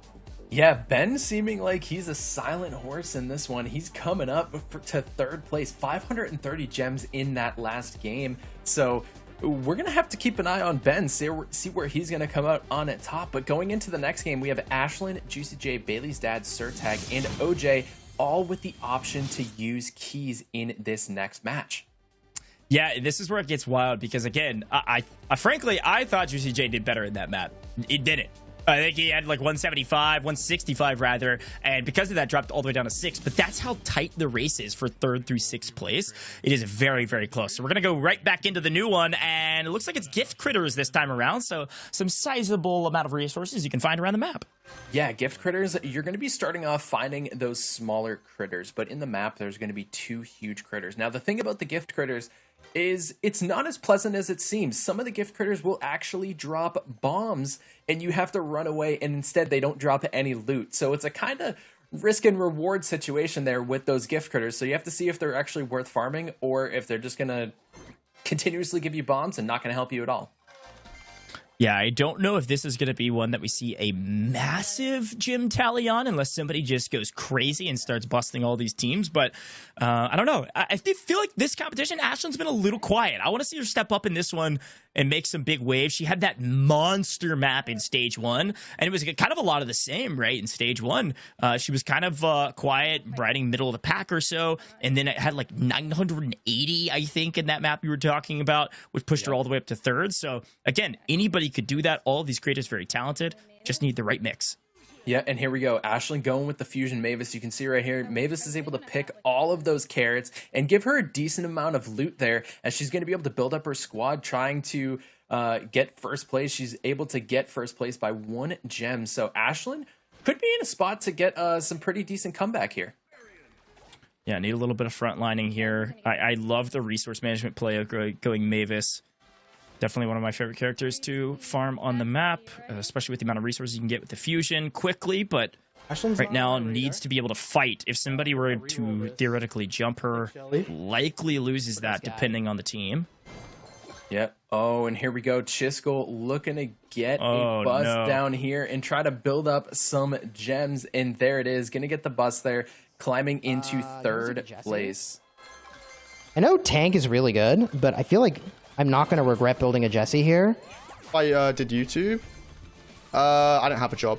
I used to do dev work for Minecraft servers. SirClaz isn't even talking about the game. He's winning so easily. He wants this that he's just talking to his chat, having a great time. I love it.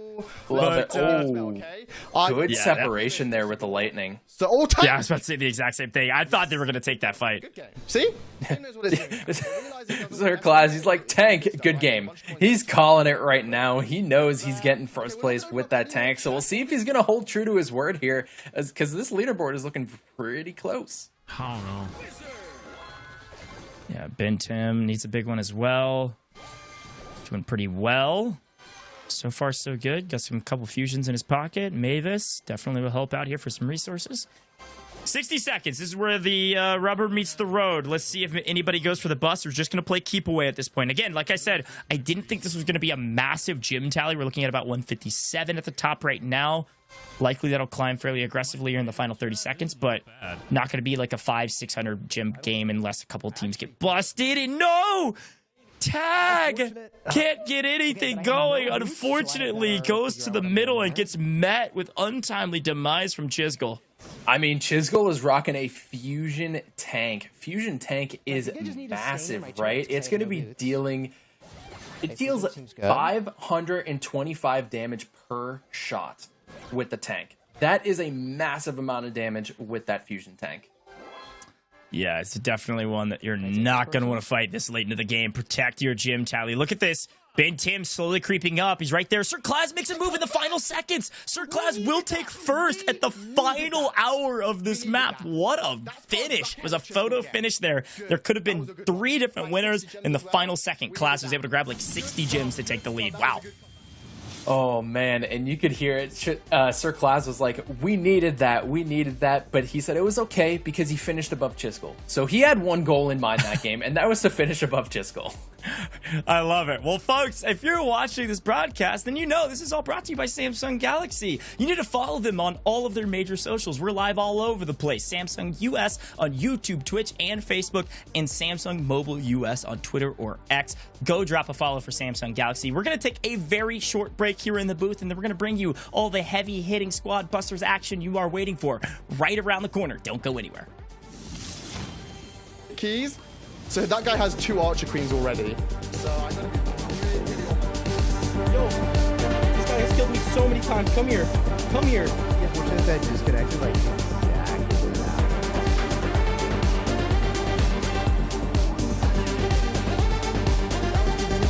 Stuff at the start. Oh, we're just gonna... No! No! No, no, no, no, no. You know what? We'll let him have that. these gems. All of the gems need to go. We are in first place by a little. That's Chisgule on my right. Hopefully he doesn't try to kill me, and he doesn't. Oh, okay. Another game in first. Peter. First pick. Yeah. Always dangerous going somewhere new. Him out. This will be all the gems I could possibly need. Code bent. Not another kill. That was. I don't know what's going on. Problem. Okay, can we get a bunch of this stuff quickly before people start coming over to mid? I've got a log in case Chisgule tries anything. Our first thing.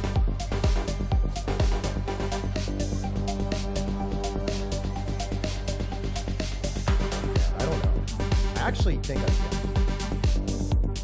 Unfortunate. Oh, man. Don't make it away from me. Yes. Yes. Yes. Oh, what a comeback! We needed that. We needed that. Keys. So that guy has 2 Archer Queens already. So I gotta be really on my. Yo, this guy has killed me so many times. Come here. Come here. Yeah, fortunate that disconnected like exactly what happened.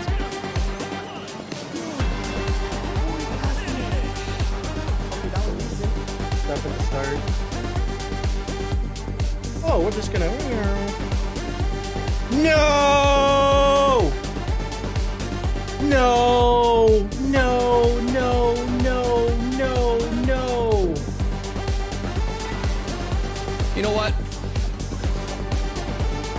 We'll let him have that. These gems, all of the gems need to go. We are in first place by a little. There's Chisgule on my right. Hopefully he doesn't try to kill me, and he doesn't. Oh, okay. Another game in first. Trader is a first pick, but no. Yeah. Always dangerous going somewhere new. Him out. This will be all the gems I could possibly need. Code bent. Not another kill. That was. I don't know what's going on. Problem. Okay, can we get a bunch of this stuff quickly before people start coming over to mid? Well, our creators are having a lot of fun, and we're having fun here in the booth. I'm Gojj. This is full Frontage, and we're bringing you all the action for Squad Up with Samsung Galaxy, all powered by the Galaxy S24 Ultra. Full, I need you to break down the leaderboard, though, because we are cruising through these maps, and again, is a race to 8,000 gems plus our gem point format, and it looks like we got 2 players slowly but surely making their way there. Yeah, the gap between second and third is pretty sizable, almost 1,500 gems, but look at the gap between Chisgule and SirClaz. Only 360 gems are separating these two, and that is 1 game away. So one bad game from either Chisgule or SirClaz, and the other SirClaz could pull ahead by quite a bit, or if he gets busted early, could fall pretty far behind Chisgule.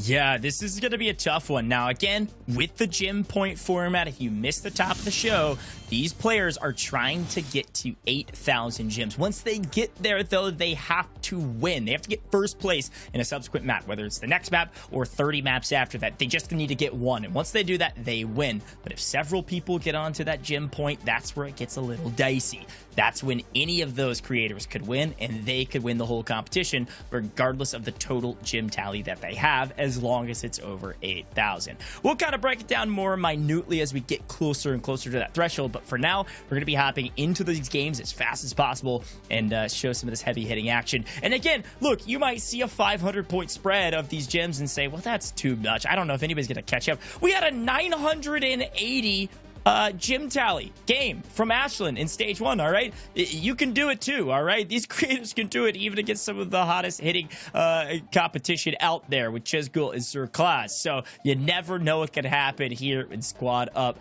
You gotta pay attention. It could get real dicey real quick here, full. Yeah, and I mean, looking at some of the players who we've seen today, JuicyJ surprising me quite a bit. He came into today with just 800 gems carrying over from the first part of the competition, but he has slowly but surely, actually, not slowly but surely, he quickly made his way up into the contention, quickly placing top 3 in multiple situations. So he's finding himself in a pretty good spot. And also someone else to keep your eye on is going to be Cori. He has had quite a few big games. He had a 494 gem game just recently, which propelled him up the leaderboard. And he's also kind of placing middle of the pack. He's staying within that 3rd to 6th place range and also pulling in a decent amount of gems for himself. And this middle of the leaderboard is pretty tight. But Cori and JuicyJ are underdogs that we're going to have to keep our eyes on as this competition moves on.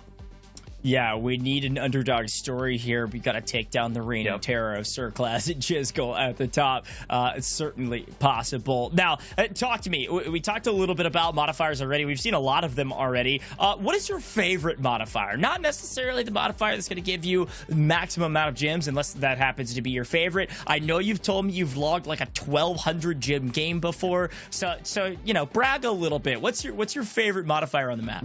So I feel like this might be an unpopular opinion from majority of the community, but I really like Doppleganger. So we haven't seen it yet, but for those of you who don't know, Doppleganger is when you open a character from a chest, every character in your squad turns into that character. So you could have a full squad of chickens, hog riders, barbarian kings, archer queens, could even be dynamites. That's right, it could literally be anything, but it's all the same character in your squad. So it's pretty chaotic, but honestly, one of my favorites. Look, my face lit up in disgust. I almost, barfed on main here because, frankly, the Doppleganger one, I can never get right. So maybe it's a skill issue on my part. I mean, shout out to you for being able to do it correctly because every time I do it, I'm like, oh yeah, I'm gonna grab Colt late game, and then I just get slammed because he's squishy. Or I try to go for tanks only, and I can't take anyone down. And so I don't know what you're doing in Doppleganger that works out for you. You got to teach me. I got to watch some of your content on YouTube, I guess. But a great shout. I mean, it's a fun one, I guess, but I'm so bad at that one. Yeah, I mean, it's an unpopular opinion. Like I said, some people aren't. It's not a fan. I know. What's your favorite game mode? I'm curious with the games that you've played so far. Yeah, look, okay, I've played a lot, and I gotta say, I think I was calling it Fire Sale. I think the 1 coin chest modifier's gotta be my favorite, and I think a lot of people at home agree. It's just so fun to have just a ridiculous amount of fusions in your army and have these ridiculously large battles in late game. Definitely one of my favorites that I've been able to play. But here, Epic Overload, so we're gonna see a lot of epics in this map, which I think we've seen once before.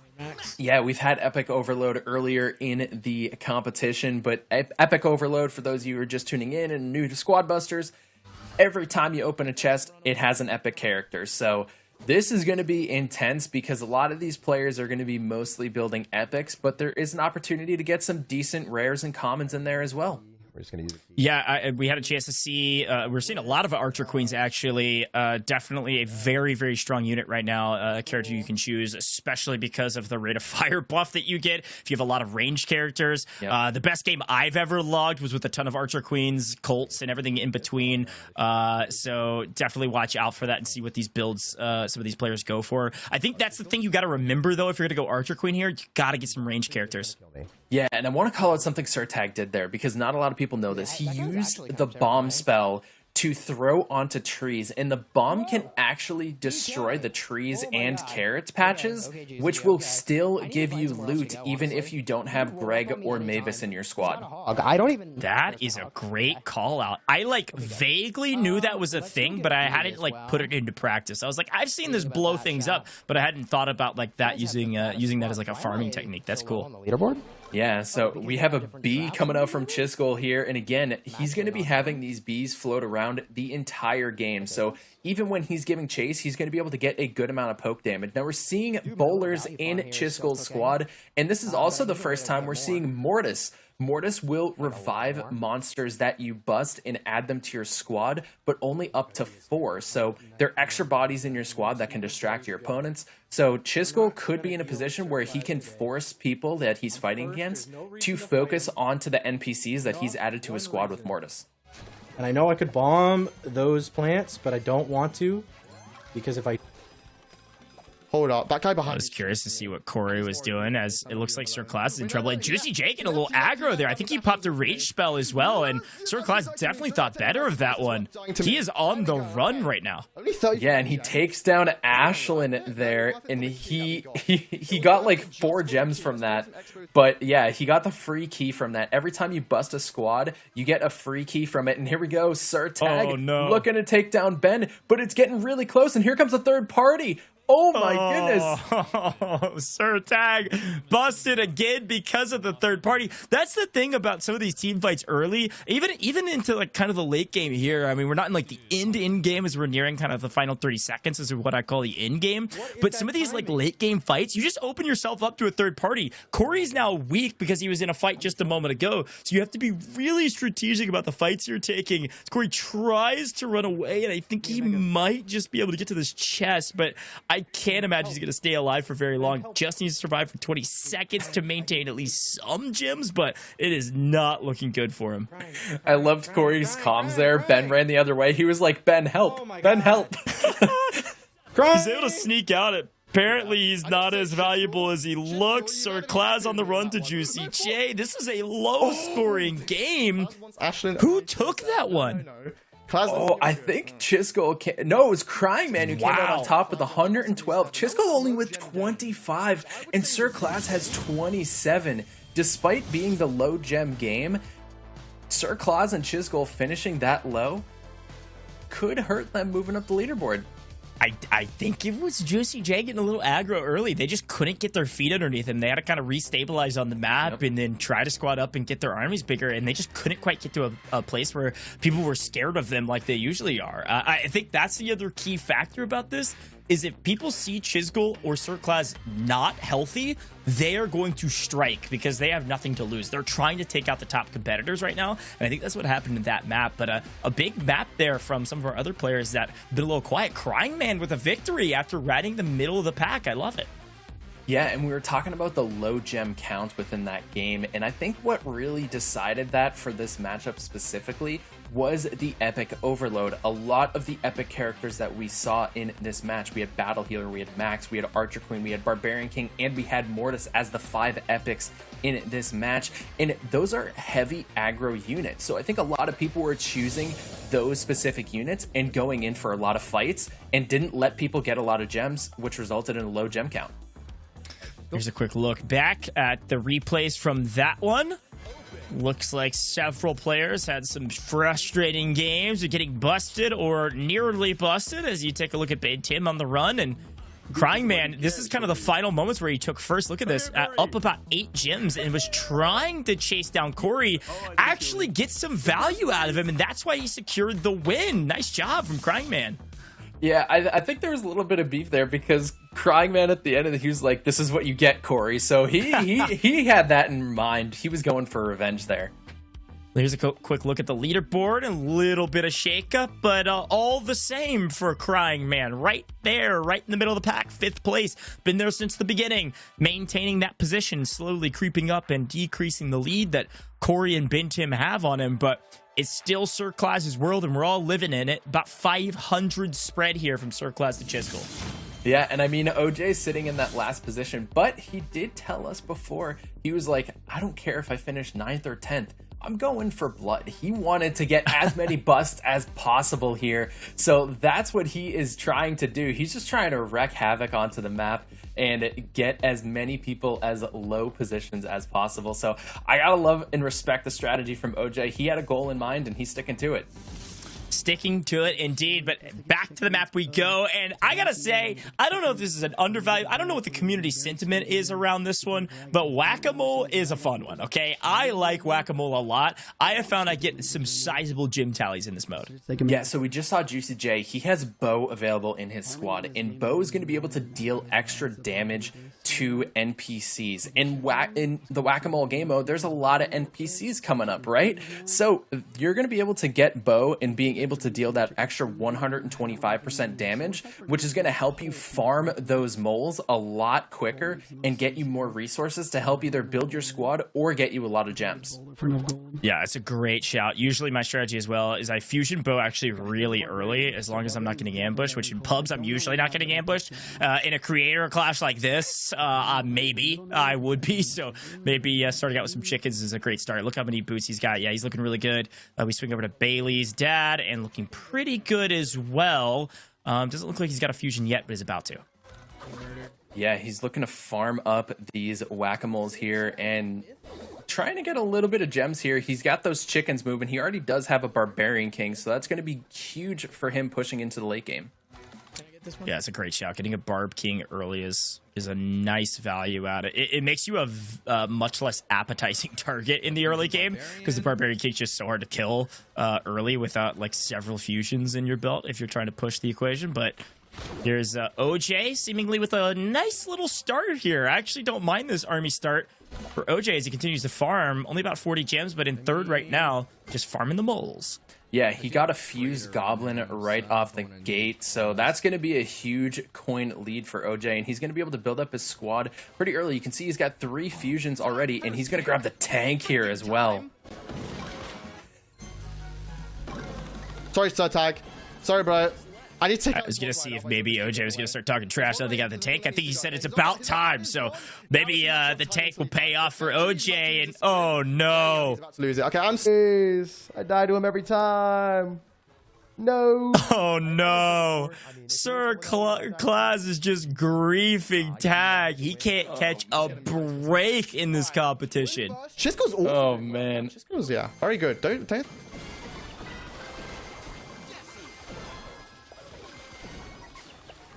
Holy cow. And speaking of Chisgule doing really good, he just takes down OJ with that rage spell. Yeah, that's the thing about rage. If you see somebody pop a rage and they got a nice army, you just need to run if you can't counter it with a rage as well. Like, it's such a brutal fight to take when the opponent's raging. You get a fusion there from Chisgule as well. He's going to push the equation. I think everybody's scared of him at this point, besides maybe Claz. I lost my hall. Yeah. Ooh. Okay, that's fine.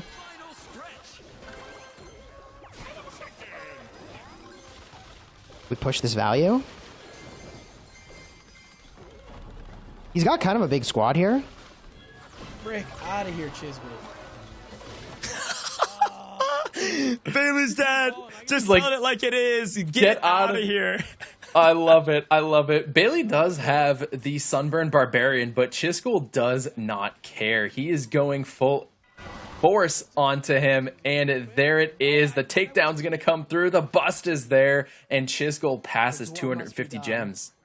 I mean, what can you even do at that point, right? Like, I don't want to just derail the whole combo here, but it is so difficult to run away from a player when they have the majority, they've got boots, and you have nothing to show for it, even if you have a decent army. Final 10 seconds here. Chisgule is in the lead. Ben Tim gets busted in the final hour of this map. Gonna go down with nothing but rank reward, and is Chisgule out on top. That was a great map by him. Wow. I mean, this leaderboard, look at this leaderboard. First to third, 50 gems separating these three players. And Chisgule, I don't know if you caught that at the end there. I think Chisgule busted all 4 players that got busted in that game. Chisgule was out to eliminate the competition. He just wanted to get as many gems as possible and really get the intimidation factor into SirClaz, because he knows they're pretty neck and neck at this point. Well, yeah, and that's the thing, too, is like we're only rewarding the first place player. It's either your first or your last. And right now, Chisgule behind SirClaz needs to be first. So he had to push the equation, play a little bit more high risk. It's okay if he kind of plays high risk and gets punished for it, because the games where you play high risk and you drop a massive map, that's what's going to close the gap between you and your competitor at the top. But again, I'm going to keep reminding you, we have gym point here, full frontage. So we're not there yet, but when we get there, you still have to win, and everybody else is likely going to start targeting you once you reach that gym point threshold. Yeah, and I got a feeling with SirClaz and Chisgule playing the way they have, they're getting pretty close. Yeah, SirTag, a frustrating map, but Chisgule, a great one, as he busts OJ as well, who can't get anything going in this one. SirClaz had a decent map going, especially with the rage, but couldn't quite take down the powerhouse that is Chisgule. Look at this, taking down Bailey's dad as well. We're seeing more and more busts. The deeper we go into this competition, everybody's going for broke. No. I love that Chisgule. He was like, I'm sorry, Bailey, but it's for my audience. He knows what he's playing for. Playing for content, playing for the rewards. Samsung Galaxy bundles to the player that wins, giving away to his community or her community. SirClaz at the top. Look at that, 474, but it was Chisgule winning the map with a total of 528 after the rank reward. Closing the gap, about a 400-ish point gap, 413 to be exact. And look, I gotta say, Cori is surprising me. Started off not great. Has closed out the last several maps in a decent position to maintain that third place spot. Yeah, and we're looking at 392 gem difference between third and sixth.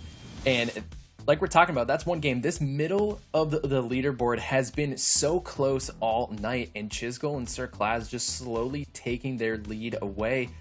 But like you mentioned a few minutes ago, it's gem point. It doesn't matter. As soon as you pass that 8,000, you have to win a game in order to win the competition, which leaves a lot of room for comeback for the other creators who are slowly creeping up to that point. And I have a feeling that they're going to get there probably quicker than we think. Yeah, well, I'm excited to get in this next one. Let's hop right into the mix, and we'll look at this one. Nick, I got a little tongue twisted because we got a bonus. It's a bonus. We got monster pets and spell overload. So basically with spell overload, it's exactly what it sounds like. There's a lot of spells all over the map. And then you have the monster pets like we had seen earlier in the competition, where basically every time you open a chest, you're going to be able to get a NPC to join your squad. It doesn't follow you, but it could give you the opportunity to farm some loot. Gonna grab another trader. All right. SirTag, we need a get right game, and we need it now, my friend. Watch out for his bag timer as well. He's going to be able to use those keys, no question about it, but needs to stay patient. And frankly, the trader start here is an interesting one. It leaves him open for ambush. I know he's got to go for broke and he's got to go for the gold here, but if he gets pushed early in this one, I mean, he could be in trouble. But there's a decent take, grabs a barb king out of that chest, so should be a little bit more hardy. First place. Yeah, and SirClaz already has the trader, the fused Mavis. So he's going to be able to farm up quite a bit by picking all of these carrots immediately. Give us that momentum. Yeah, and this is a great call, especially on this map with all of those centrally located. He was able to get a ton of resources. Look at this, already 83 coins just and counting. The more and more carrots he grabs, the more and more he is gapping his competition. Can just run around to these chests and build up a massive army quickly. This is a great call by him. 8,000 gems, and at the same time wins the game after hitting 8,000 gems. Who is the best except from me? So the best player in the game is Chisgule. Yes, Chisgule. Uh-oh, here we go. On our hands, JuicyJ and OJ both low, both backing out of that fight. It looks like JuicyJ thought better of it. That was close. Yeah, the Battle of the Juices ends in a draw, and they just go their separate ways. Brutal. Yeah, now they're both weak. OJ. Yeah, JuicyJ is saying it's a bad one. That's tough. Yeah, it's not an ideal situation when you go for a fight and neither of you comes out on top, because then both your squads are weaker, which does not set you up for success for the rest of the game. Both trying to regain here, squatting up, but unfortunately, here comes SirClaz to ruin your day, Mr. OJ. I'm sorry to say that maybe JuicyJ started the bleeding, but it was SirClaz that finished it. Busted on main. See you later. As we move over to SirClaz, who is farming the lobby at 107 gems and counting, as he is taking every fight he can get his hands on, well, except for those 3 people there. That is brutal. Yeah, he did not want that action. He was like, he saw the 3 squads. He was like, nope, there's too much potential for a third party here. I'm out of there. I'm actually going to keep going for Mavis.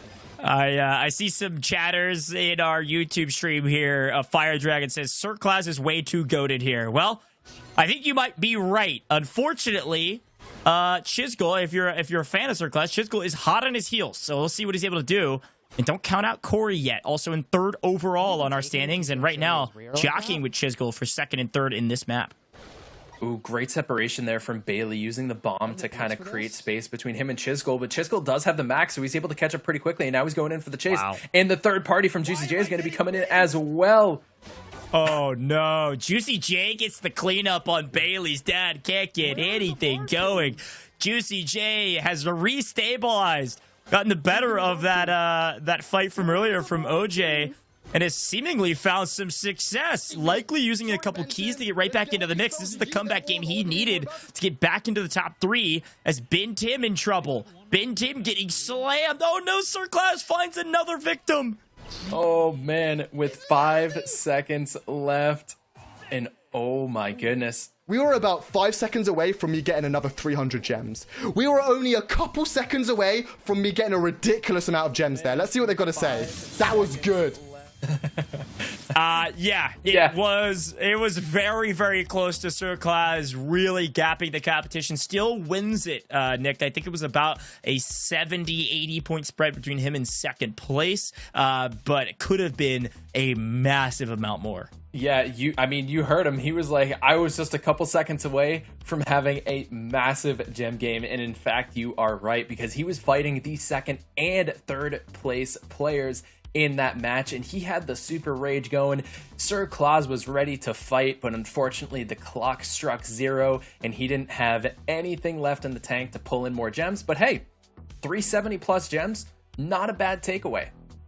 Yeah, not bad at all, especially when you get those rank rewards. That's going to be a total of 570 roughly. That'll be added to the leaderboard for SirClaz to increase his lead. Now, Chisgule said his main competition was SirClaz. SirClaz said his main competition was Chisgule. They're jockeying at the top. They're fighting for top position. Let's take a quick look back at that map and see how it went, because this is the defining moment of that map. It was the fight between OJ and JuicyJ that got both of them weak and netted both of them hardly nothing, right? There was a lot of double negatives there for good reason. JuicyJ, I think, busted like 3 or 4 of the squads that got eliminated, but only ended with about 67 total gems because of it.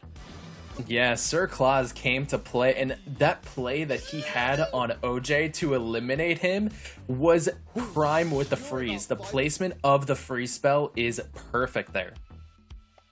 Here's our leaderboard as it stands, and I gotta say, full frontage, SirClaz is getting real close to that gym threshold. 8,000 is what we're looking at right now. Once you reach 8,000, you then have to grab a win. Chisgule, the second highest, but now slowly starting to drop off, about 700 roughly gyms behind. And then Cori hanging on to third, Tim in fourth, Cryingman in fifth. A lot of the same, 1 through 5, with JuicyJ slowly climbing back into this competition. Yeah, and I mean, even the gem spread between Bailey's dad and Ashlyn, 6 gems between those two. Ashlyn has been slowly coming back up. She's kind of been towards the bottom of the pack, but she's slowly finding her way back in there. One huge game from her could propel her into third place, and it is not foreign to her. She had a massive game in the first part of this competition, stocking 980 gems in a single game. So, I mean, depending on the modifiers we get, I wouldn't put it past her. Yeah, definitely. Well, okay, we've seen a lot of the competition at this point. Now's the time as we hop into it. Oh, yeah, this is definitely the time. Talk to me about this one. A mega start with your fan favorite, or maybe lack thereof, of Doppelgangers. So, mega start. Basically, what's going to happen here is everybody gets a free mega unit right at the start. So, this is going to make for some very entertaining gameplay, especially with the Doppelgangers, because like we see here, Goblin, boom, he gets 2 goblins right there, and it's going to be spawning in 7 coins per goblin, which gives SirClaz 14 coins to be able to start opening more chests. We're going to be in 10th. Yeah, it's a huge boon. Assuming I have a big brain, what you will see is you will see me go from 10th to top 3 relatively soon. All right? I'm just... Okay, let's see it. 10th to top 3. Yeah, prediction in the map. I like it. We'll see what happens to SirClaz. He's going to be kind of lurking in the shadows for the final hour. But, yeah, this is a wild map. I mean, what's the strategy for, like, some of these other players right now? I mean, I know it's just kind of farm up, get as many coins as possible, so you can open up as many chests as possible. And it looks like a lot of the same here from Chisgule is just goblin. Yeah, I mean, if you have goblins in your rotation, you have to pick the goblins because it's going to fuse together. Once you get fusion goblins, it's going to drop you 15 coins. And then basically, after you're getting your farming, you're going to want to go towards high DPS or tanks if you're getting chased. So we see Chisgule, for example, he's got El Primo. If he's getting chased by somebody, he could just pop over a chest, hit El Primo, and hold a bunch of HP. And also with the flying elbow drop, he's going to be able to get a good amount of stun and pushback as well. And it's going to be interesting to see which kind of epics that these players have, because Archer Queen and Barbarian King are going to be the ones to look out for. Yeah, it's a great shout. The one time I've ever done well in Doppelgangers was when I got a lot of goblins early and grabbed Archer Queen late. So it seems like I kind of figured out the meta in Doppelgangers just a little too late for comfort. So maybe I like the mode, or the modifier rather, a little bit more now that I know the perfect strat. But SirTag going for the Hog Riders and running into an early fight that apparently had no interest in fighting him because there was another team hot on his heels. Yeah, he did not want to take that fight early, especially with Hog Rider. You don't really want to take a fight. And honestly, a sleeper in this pick, which we see Cori with, is the Jessie's. Jessie is going to be able to deal a lot of damage in her classic form. She's able to bounce her shots to 1 additional target. So Jessie could do a lot of damage if you have enough of her in your squad. Characters here, but we had to. Cori, so many coins that you left. It's looking pretty tanky with that LT Gray in the mix, but right now looking to change things up. Let's see what he goes with. Ooh, okay. I don't know. Do you like this pick? He might win that fight. The Ice Wizard was an interesting pick. I think he just wanted the super free spell, but to pass up on the tank, it is a little risky. But then again, if you do pick tank, you have to go around and pick up individual tanks for each one of the tank girls. Sun Archer Queen there, fusion. Here's the final moments. This is where utter chaos ensues, especially in Doppelgangers, especially with a lot of these players using the Goblin strat early. Tons of resources. Look at SirClaz. Well, apparently 10th to 1st is exactly what happened. In first place with Chisgule now taking the lead. It's going to be a close one. Cori wanted me dead. I was dead. Okay, so there's mini-maps on the other side of the map with 18 seconds left. I'm going to try get them, although Chisgule looks like he might be the guy to win this. Let's just run for it. Let's run for it. Let's run for it. I'm taking a risk here. It might pay off. Oh, he's low on boots. He's not going to make it. Second. Take it. Take it. Okay. Oh. Watch the leaderboard right here at the very end. Look at this. 1 gem between SirClaz and JuicyJ. Right? Let me check. Wow, and a big game there from Chisgule. It's not a massive one, but it's a big one. About 478 he'll be taking home with the rank reward. That's a nice little gap closer, if you will, between second and first. And we know we are not on gym point yet. We needed one of the biggest maps we've ever seen from SirClaz to get there, and I think he only gets somewhere around the neighborhood of like 300.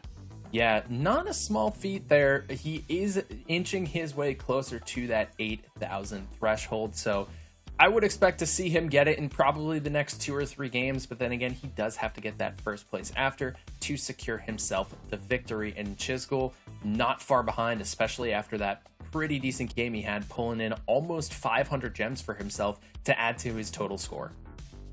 Yeah, I'm loving what I'm seeing. The action is hot, but at the end of the day, you gotta be first. So a lot of these players still have a long way to go as SirClaz slowly but surely creeps towards our 8,000 gem threshold. I'm pumped to see this leaderboard though, because it's gonna really tell the story. Let's take a quick look back on what happened in that one and the strategies, how they paid off. Specifically for Chisgule, it was a lot of the maps, I think, towards the end that was getting a ton of resources for him as SirClaz tried to make a play for one in the final hour to close the gap, but just needed to stay alive to get second. And JuicyJ was ready to chase SirClaz down with those Barbarian Kings, but just didn't have enough time. Ooh. This leaderboard, it's looking a little spicy. I think SirClaz could hit it.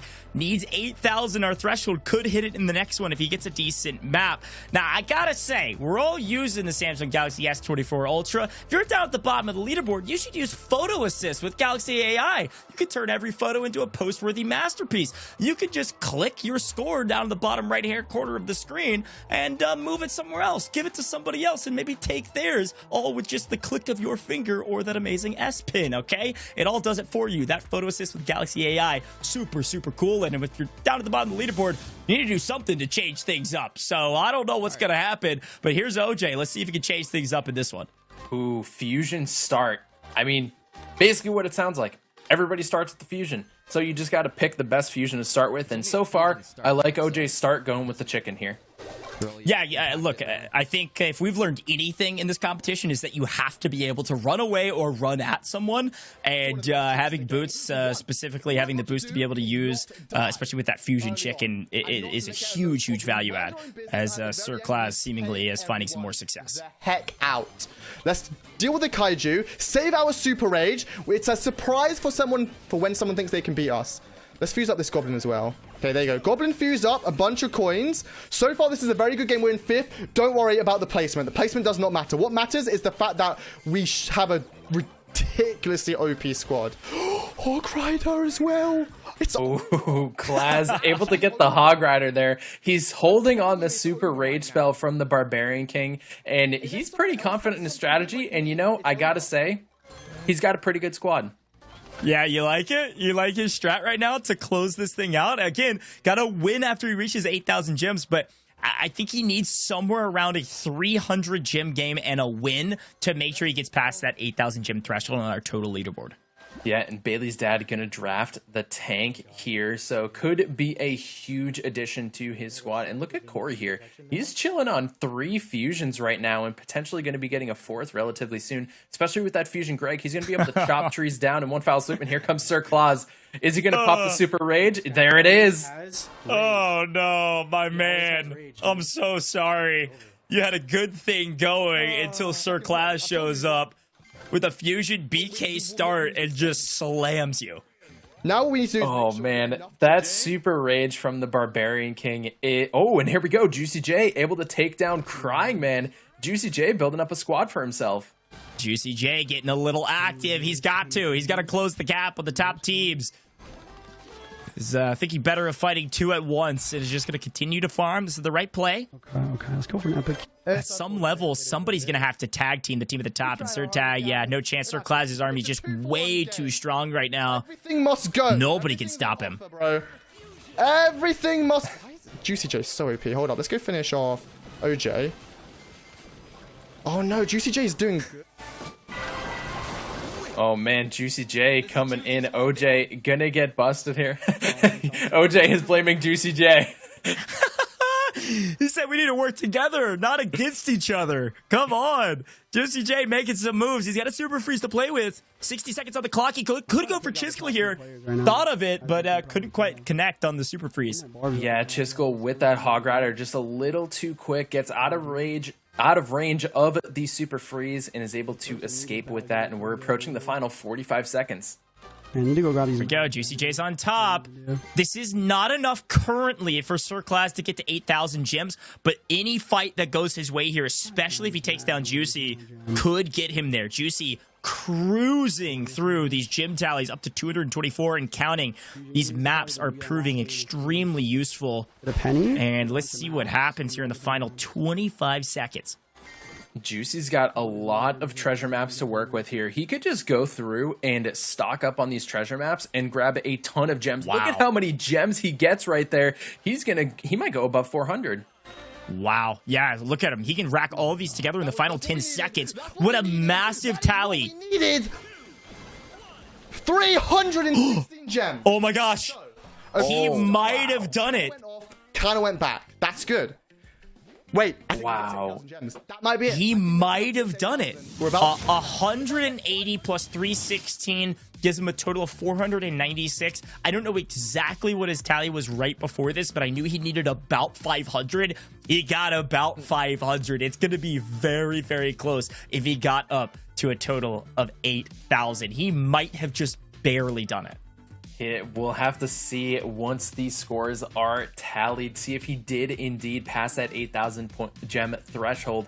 But gotta say, JuicyJ, I mean, OJ called it out, right? He's like, Juicy, this is all your fault. And Juicy is coming up the leaderboards. He is looking pretty good. He might be able to be the third person in that 8,000 gem threshold right behind Chisgule if he's able to keep playing like this. Yeah, I think there's a chance that getting second there with 180 was the exact amount he needed with the gym tally he had to get to 8,000. Like within like a spread of 10 or something like that. But I'll let all the admins do the math behind the scenes. Again, it's not over. It got second. Doesn't matter. Got to get to 8,000 and then you get a win. But let's take a look back on that map and see what worked for SirClaz so valuably here in this one as Cori just gets slammed early because SirClaz was hunting for his prey. And JuicyJ taking down Cryingman right there. I mean, JuicyJ, one of the look at this. He's wow. Juicy I love the trash talk, but Juicy almost took SirClaz down there. That was impressive. I think, frankly, he maybe should have kept pushing the equation. Maybe he thought he couldn't keep up with him, and he wanted to make sure he won, especially with this many maps on the board. But you got to take down one of the top players. You could have reduced his tally from whatever 500 some odd gems he ends up getting to 100. Does he make it? Yes! SirClaz by 4 gems makes it to gem point. The competition is not over, but the stakes are that much higher. SirClaz, all he has to do is win a single map from here on out, and he will win the competition. I mean, you have to think that these creators are going to be focusing on SirClaz at this point. He's the only one in that gem point, so you got to think the other creators know that if he gets first, it's over. And they still want the chance to win this competition, so they're going to be hunting SirClaz down. SirClaz has to have eyes on the back of his head for the rest of the competition to make sure he doesn't get caught out. Okay. Now, look, it's Angry Vine's gym overload. Again, the amount of gyms that he has doesn't matter now. He just needs to get first. Hog Rider. Good start. Very good start. Okay. Oh. Okay. I will say the Angry Vines might actually prove to a disadvantage for him, because if he goes up fairly early and climbs to the top of his leaderboard, he just doesn't have as much room on the map to work with if everybody starts chasing him. Immediately put the bomb on the plants. Boop, pick up all the loot. Run back over here, pick up the next bomb the next plant. Run back over to the chest, preferably fuse up a Shelly. Nice, nice, nice. Then get another troop immediately. He's just calling everything out. And you can see the strategy there. Get the bomb, get the carrot patch. Get the other bomb, get the carrot patch. Really heads up plays from SirClaz as he's trying to get this gem point win. This is, I mean, Chisgule's got to make a move on SirClaz. Like, he's got to lead the front here. I mean, he might even just hop Discord channels, hop into everybody's channel, be like, no, we go now. Follow my lead and command his armies. You've got to take down SirClaz. If SirClaz wins here, he wins it all. Yeah, you have to think everybody has that in the back of their mind and just looking to get as many units as possible in their squad to get as much damage and take SirClaz down. I wouldn't be surprised if we're seeing third parties coming up for SirClaz. Let's just go for another trader. Let's try to get as many traders as we can. This might be troll. This might be super troll. It is troll, SirTag, but hey, I like the strategy. Hey, if nobody pays attention to you because they're all looking for SirClaz, you can have a great map here with a bunch of traders. You can get a ton of gems. You can maybe creep to the top of the leaderboard and prevent the win that way. Who knows? Pretty much. Yeah, I mean, hey, going for the gem strategy when everybody's going to be focused on one player, most likely, is not a bad idea. But, I mean, SirClaz, 10 gems within first right now. We'll have to see as we're approaching the last 2 minutes of this game. Come on, Ben. Leading the lobby currently, but just barely by a tiny margin that is slowly dwindling away. Ben Tim thinking about where he wants to go from here. Cori right around the corner. Doesn't need to fight that. If he does, could throw his lead away. And here comes Chisgule making a play on, again, OJ. Oh no, Chisgule farming the OJ, looking for the gems. As we swing over to OJ's perspective, he knows not looking good in this one. Luckily, a third party gives him a moment to breathe, but only a moment. Yeah, fusion key coming out from OJ. What's he going to grab here? He's going to grab the pennies, get that high DPS in his squad, and to see if he can just survive a little bit. Nice play from Ashlyn, pushing the equation on SirClaz, trying to keep him from maintaining a top spot. Juicy's got to get involved as well, but Juicy's low. Juicy doesn't have a lot to go with. What was that luck? Yo, OJ just OJ might have won me the entire tournament. OJ potentially just won me the entire tournament just then. $5,000. It's close though. If Chisgule wins this with poo-pooed. SirTag's making a play. SirTag's pushing the equation and getting punished for it. SirClaz will not fall, and Tag can't do anything about it. Here comes Ashlyn trying to do something about the top player, but Claz is cleaning house. Claz will not fall and is dwindling that lead that Chisgule has down to less than 70 and counting. This is going to be close. And Chisgule coming into third party. He's going to push on SirClaz. He wants to secure the victory. SirTag on the back end. SirClaz is 15 gems away. Can he do it? He gets the bus there. Oh my God. He's going to be in first place. 9 seconds left. 8 seconds and counting. 7. Chisgule's there. Who can take down SirClaz? The answer so far is no one. And he gets it.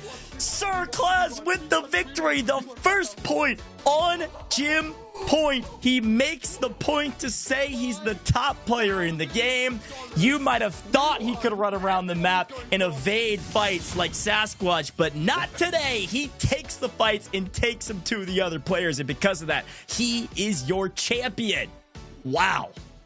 I am not gonna lie, I was not expecting first game we have Gen Point to come through with a victory, but SirClaz played that phenomenally, and he said OJ might have just won me the competition, and it is seeming that way. Nobody could take him down, and he was able to hold on to first place.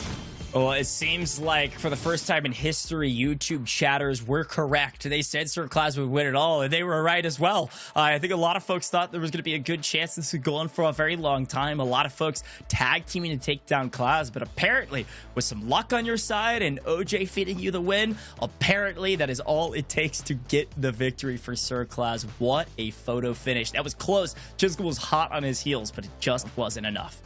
Yeah, that final game was so close. They almost had SirClaz at the end, but they couldn't focus on to one of their squad members. That is going to be the key when it comes to target priority. You have to get your squad the target in the center of your squad in order to prioritize that target. And unfortunately, SirClaz was just moving too quickly for anybody to really to be able to focus onto one unit and get that buzz to be able to knock him out of first place, and he was able to come out on top.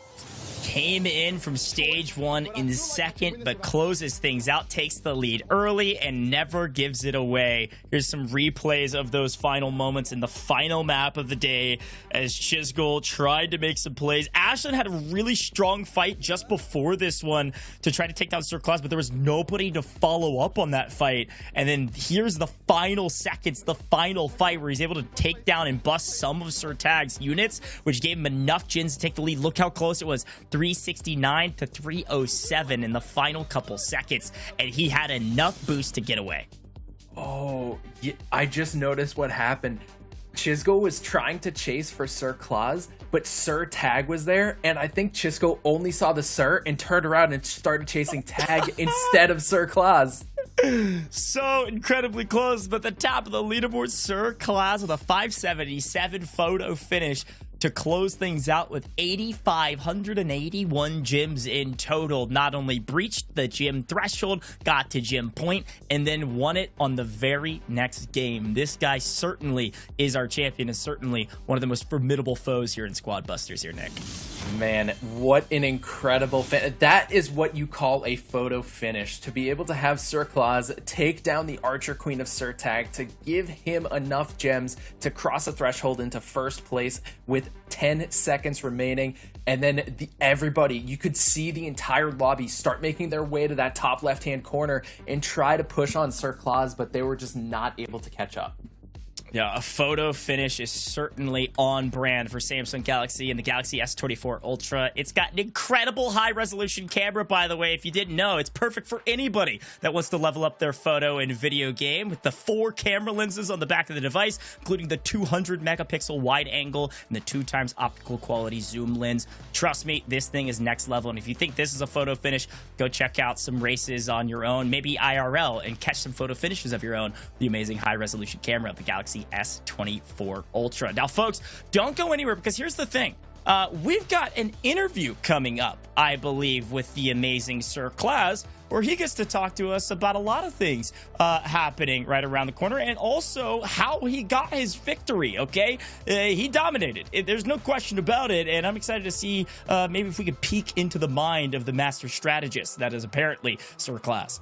Yeah, I mean, again, like we were talking about, it could have been a longer competition, because once you pass that gem threshold, you had to win the first game, and that is exactly what SirClaz did. I personally did not expect him to be able to win the very first game right after passing that 8,000 gem threshold. So I gotta say, the strategy was there, and huge hats off to SirClaz to be able to pull that off in the very first game. That was impressive. Yeah, incredibly impressive. Really excited to get a chance to talk to him. But as a reminder, what did SirClaz win? Well, he won some incredible Samsung Galaxy bundles for his community. If you haven't gone and followed and subscribed to SirClaz, you definitely should, because you get a chance to win some of this amazing Samsung Galaxy bundle with the Galaxy Z Fold 6, the Buds 3 Pro, and the Galaxy Watch 7. We got 2 of those going to be given away to his community, total of $5,000 total value. Now, I gotta say, too, if you haven't noticed, Galaxy Z Fold 6, yeah, it's here. It's coming. You can pre-order the Galaxy Z Fold 6 now. We actually have a QR code on our screen right now. You can scan this QR code, and if you're watching on mobile, I believe you can actually just take a screenshot and just click that QR code. That'll work for you as well. So take a look at it and go pre-order the Samsung Galaxy Z Fold 6 right now. Incredible device as well. Yeah. I'm excited about it, Nick. I'm excited about the Z Fold 6. I'm excited about our conversations here with SirClaz. And I'm excited about some more things, that we've got some surprises right around the corner here shortly. Looking back on the competition, as we have a moment here, I need you to give me a little verbal recap. I need you to talk to me about probably the best modifier moment that you saw in this competition. I know your cop-out answer. You can go with it. It might be the Doppleganger game. You can run with that one. It was a fun one to watch, and frankly, it probably was one of the keys to SirClaz's success with that Barb King start. But talk to me. What do you think about that one? Yeah, I mean, the Doppleganger game mode that we saw, it did have Doppleganger and the Mega Start modifier. That was the bonus modifier that we had. But I will say, we had a 1-coin chest modifier very early on, and that was very entertaining to watch. There were so many close fights, and I gotta say the most action-packed one we saw was the solo epic overload modifier, where there was only 112 gems to the person that finished in first place, and I think that was Cryingman's game where he finished in first, and that was super action-packed. Again, we talked about the epics that we saw. They were huge in terms of being able to aggro your opponents, so that made for a super action-paced game, and that was very entertaining to watch. Yeah, I agree. I think the 1-coin chest is my favorite as well. Yeah. Again, it was my favorite going into this, and then it was my favorite on main stage as well. I think, frankly, thinking back to what I expected from this competition, I think about on par for how aggressive some of these players would play. We saw a lot of busts throughout each of these games. A lot of these players trying to play highly aggressive, especially down at the bottom of the leaderboard. You had to play high risk, high reward, and unfortunately, high risk, sometimes that happens. But speaking of high reward, we've got the incredible SirClaz joining us here in the booth, ready to go. My man, SirClaz, you were unstoppable today. How does it feel? Managed to win that last second. So close. Chisgule was going for me though, but managed to pull in the win. Dude, so I gotta ask, what was going through your mind when you saw that you had the opportunity to come in first in those last 15 seconds? Well, so I was in first at the start, and then obviously I kind of got a little bit messed up, and then I think it was OJ kind of went past, had only 2 troops left, no health, took them both out, and that kind of like put me back into the game. Top 2, I think it was, top 1. Then Chisgule started going for me. It was a game. Everybody started going kind of at the end. I ran into SirTag to see if I could kind of get back up to first again. Then Chisgule and SirTag, I kind of ran in between them both. They kind of ended up attacking each other. Seems to work. He ended up getting confused, and we won. So, yeah, I noticed that as well when he kind of when you kind of ran in the middle of the 3 of them. Chisgule ended up chasing SirTag instead of chasing SirClaz. Yeah, no, it worked well. Yeah. Good plan. It worked great. Talk to me about the whole competition, though, because you come in second from stage 1. Coming into stage 2, you knew Chisgule was going to be kind of your top competitor. What went right for you today? I mean, you were talking about it. We were listening to your stream. You said you got a little bit of lucky on some of those, but your strategy paid off. Was there something in particular or a single map that worked perfect for you besides that final one that you think back on? Well, there was one game where I got really lucky. It was like the game where I got, I think, a Hog Rider, and I got a Fused Barbarian King at the start, which is like best troop in the game, super OP. But JuicyJ was, I don't know how, he was just more OP than me. Ended up kind of messing me up a little bit, so the luck kind of ran out there.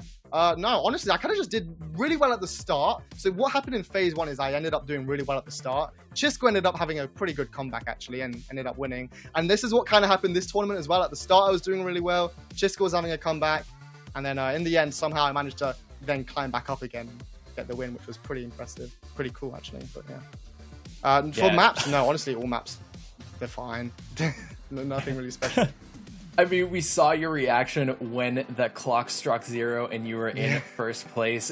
Did you expect to win in the very first game after you passed gem threshold? No. Honestly, I thought Chisgule was going to win that. In fact, it looked like he was going to win that. I'm actually surprised I won that. Yeah, I don't know. I got lucky. I kind of just ran in at the end. I was staring at the clock for the final 5 seconds. I was like, Chisgule's about to get me. He's about to get like a troop or 2, but somehow I managed to do it. He went for tag apparently. So yeah. I love it. Well, talk to me about, obviously, we know what your prizes are, the Samsung Galaxy bundles. Talk to me about what it means to you to be able to give those away to your community. Amazing. I've said it all stream. I said, I'm going to win. I'm going to be the guy to give you guys the $5,000 in Samsung prizes, the 2 bundles as well. So I'm really excited. I'm not sure how we're going to choose them yet, but I'm really excited to give one of my viewers the 2 bundles. It's a lot as well. So. Yeah.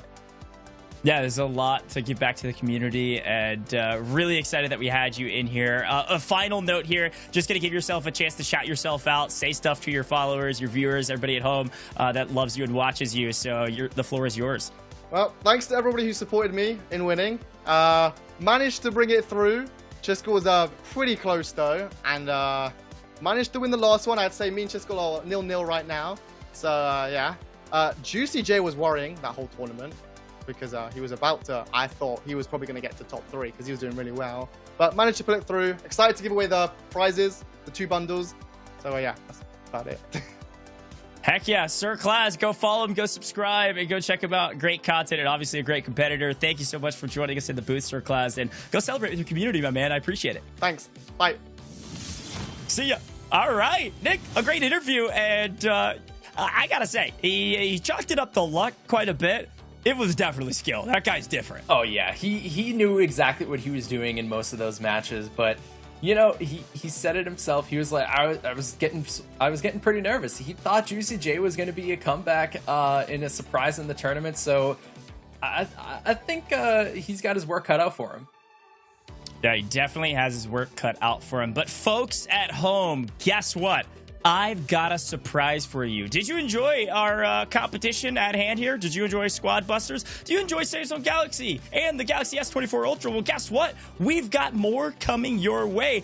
You can actually get involved in the next competition, and it is right around the corner, folks. This is a big one. The Galaxy Battle Squad Heroes, powered by Samsung Galaxy in partnership with Qualcomm. It can be yours. You can compete. All you have to do is register right now. It is active right this second as of me saying these words. The registration has gone live, and all you have to do is click that QR code on your screen. Again, you can screenshot it if you're on mobile or if you're on desktop, what have you. You can take a picture of the QR code and get involved right now. Head over to the website and go register. You get to compete, okay? Now, this is how it's going to work. We're going to talk about the format, but I got to tell you what's at stake. You thought our prize pool today was fantastic? Don't worry. Tomorrow, or rather July 30th, it's not tomorrow, it's July 30th, we have $50,000 up for grabs, plus more Samsung Galaxy bundles. I mean, Nick, this is nuts. We got all kinds of stuff up for grabs for the community and our creators. Yeah, this is going to be a competition you do not want to miss out. If you enjoy Squad Busters and you enjoy Samsung, you definitely want to register. So make sure you do that and check it out and register. I want to see you guys competing in this competition from the community. Let me know if you're excited in the chat right now. Is this hype? Are you going to be playing? Let us know. It's hype. There's no question about it. $50,000 up for grabs. And if you get top 4, you're also walking away with that Samsung Galaxy bundle, which includes the Galaxy Z Fold 6, the Buds 3 Pro, and the Galaxy Watch 7. A unreal prize pool, and you at home can get involved with that register link. Now, you might be asking, okay, what does that mean? What does it look like? Well, let's take a look at the schedule of events coming your way. Okay, first and foremost, we have our community open qualifiers. That's you. That's you watching right now. That's on July 22nd, 23rd at 7 p.m. Central Time, okay? This is when you're having a chance to play. The registration will be open until then, but that's your community qualifiers at 7 p.m. on July 22nd and 23rd. From those community qualifiers, that's all of you at home competing against each other, the top 9 from day 1 and the top 18 players from day 2, total of 27, will all advance to the community qualifier finals. That's on July 24th. The top 10 from those finals will then make it to the grand finals to play for $50K. Now, you might be asking, is it just those 10 community members? Are those the people competing? Well, actually, you get to compete against the 10 creators you saw in the competition today. Total of 20 players will be competing against each other. 10 of you and 10 of the creators all together competing for $50,000 on July 30th at 7 p.m. Central Time. We'll be live on all of the major social channels of Samsung Galaxy that we're live on right now with that grand finals for $50K. And Nick, I gotta say, I could not be more excited. Yeah, I'm excited to see you guys on that main stage. So make sure you register with the QR code on screen. You definitely want to check it out. Don't miss out on that July 22nd and 23rd at 7 p.m. Central, like Gojj just mentioned. And I'm super excited to see which of you guys from the community will be joining the 10 creators on the main stage to compete for that $50,000 prize pool and the Samsung Galaxy bundles included in that $50,000. Yeah, that's right. A lot on the line, and you have a chance to earn it. And we're going to keep that registration link up so that you can get your hands on it. Head over to the website right now, register, and maybe you'll be one of the 10 community members that get to compete against our creators. You think that you could beat them? Well, show us, all right? But that's all we've got for the show. Nick, I'm going to send you out of here full frontage. It was an absolute pleasure having you in the booth with me, my friend, and had so much fun listening to you and your expertise of the game and casting all of this event. So any final words for you before I send you out? It was an honor to be here, and big congrats again to SirClaz and the rest of the creators for competing in the competition today. Y'all made for some fantastic Squad Busters gameplay, and I'm excited to see what you guys in the community bring for the competition on July 30th, the Samsung Galaxy Battles Squad Heroes. Well, shout out to Full Frontage. Make sure you go follow him on all of his socials as well. But the reason for the season, yes, Samsung Galaxy made this all possible, so we want to thank them. And we want to remind you at home that you need to go follow Samsung Galaxy on all major socials. They're dropping news updates. They're dropping new products. Are you kidding me? Go get your hands on all their socials. Samsung US on YouTube, Twitch, and Facebook, where we're all live, and Samsung Mobile US on Twitter, where they're posting all of their updates. You got to go drop the follow for Samsung Galaxy. They're the reason we're able to make this all possible, and they're the reason we're able to make that July 30th finals for $50,000 possible. So go drop the follow and register for the competition. You gotta get involved, folks. That's all we've got today, but more competition down the line. You're not going to want to miss it. I want to remind you, we couldn't do this without you, the viewers. So thanks for tuning in, and until next time, until July 30th, we'll see you there for some amazing competition.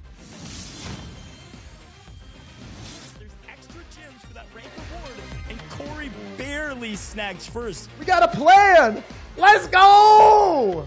Just, but with two armies pushing behind you, you got Cori Juice. Now, look at this. Ben Tim slowly creeping up. He's right there. SirClaz makes a move in the final seconds. SirClaz will take first at the final hour of Yes. Oh, I didn't kill him. The first place. Bailey's dead. Just let it like it is. Get out of here. I love it. I love it. Bailey does. Ben Tim getting slammed. Oh no, SirClaz finds another victim. Oh man, with 5 seconds left. And oh my god. Oh, he's low on boots. He's not gonna make it. Second, take it. Take it. Okay. SirClaz, is he gonna pop the super rage? There it is. Oh no, my man. I'm so sorry. You had a good thing going until rage from the Barbarian King. Oh, and here we go. JuicyJ able to take down Cryingman. You could just go through and stock up on these treasure maps and grab a ton of gems. Wow. Look at how many gems he gets right there. He might go above 400.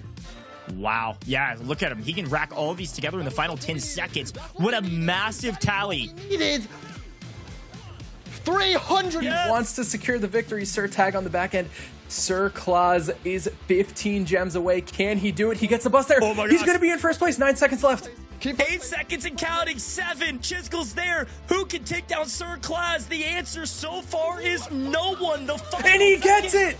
SirClaz with the Cooking. evade fights like Sasquatch, but not today. He takes the fights and takes them to the other players. Yes. He is your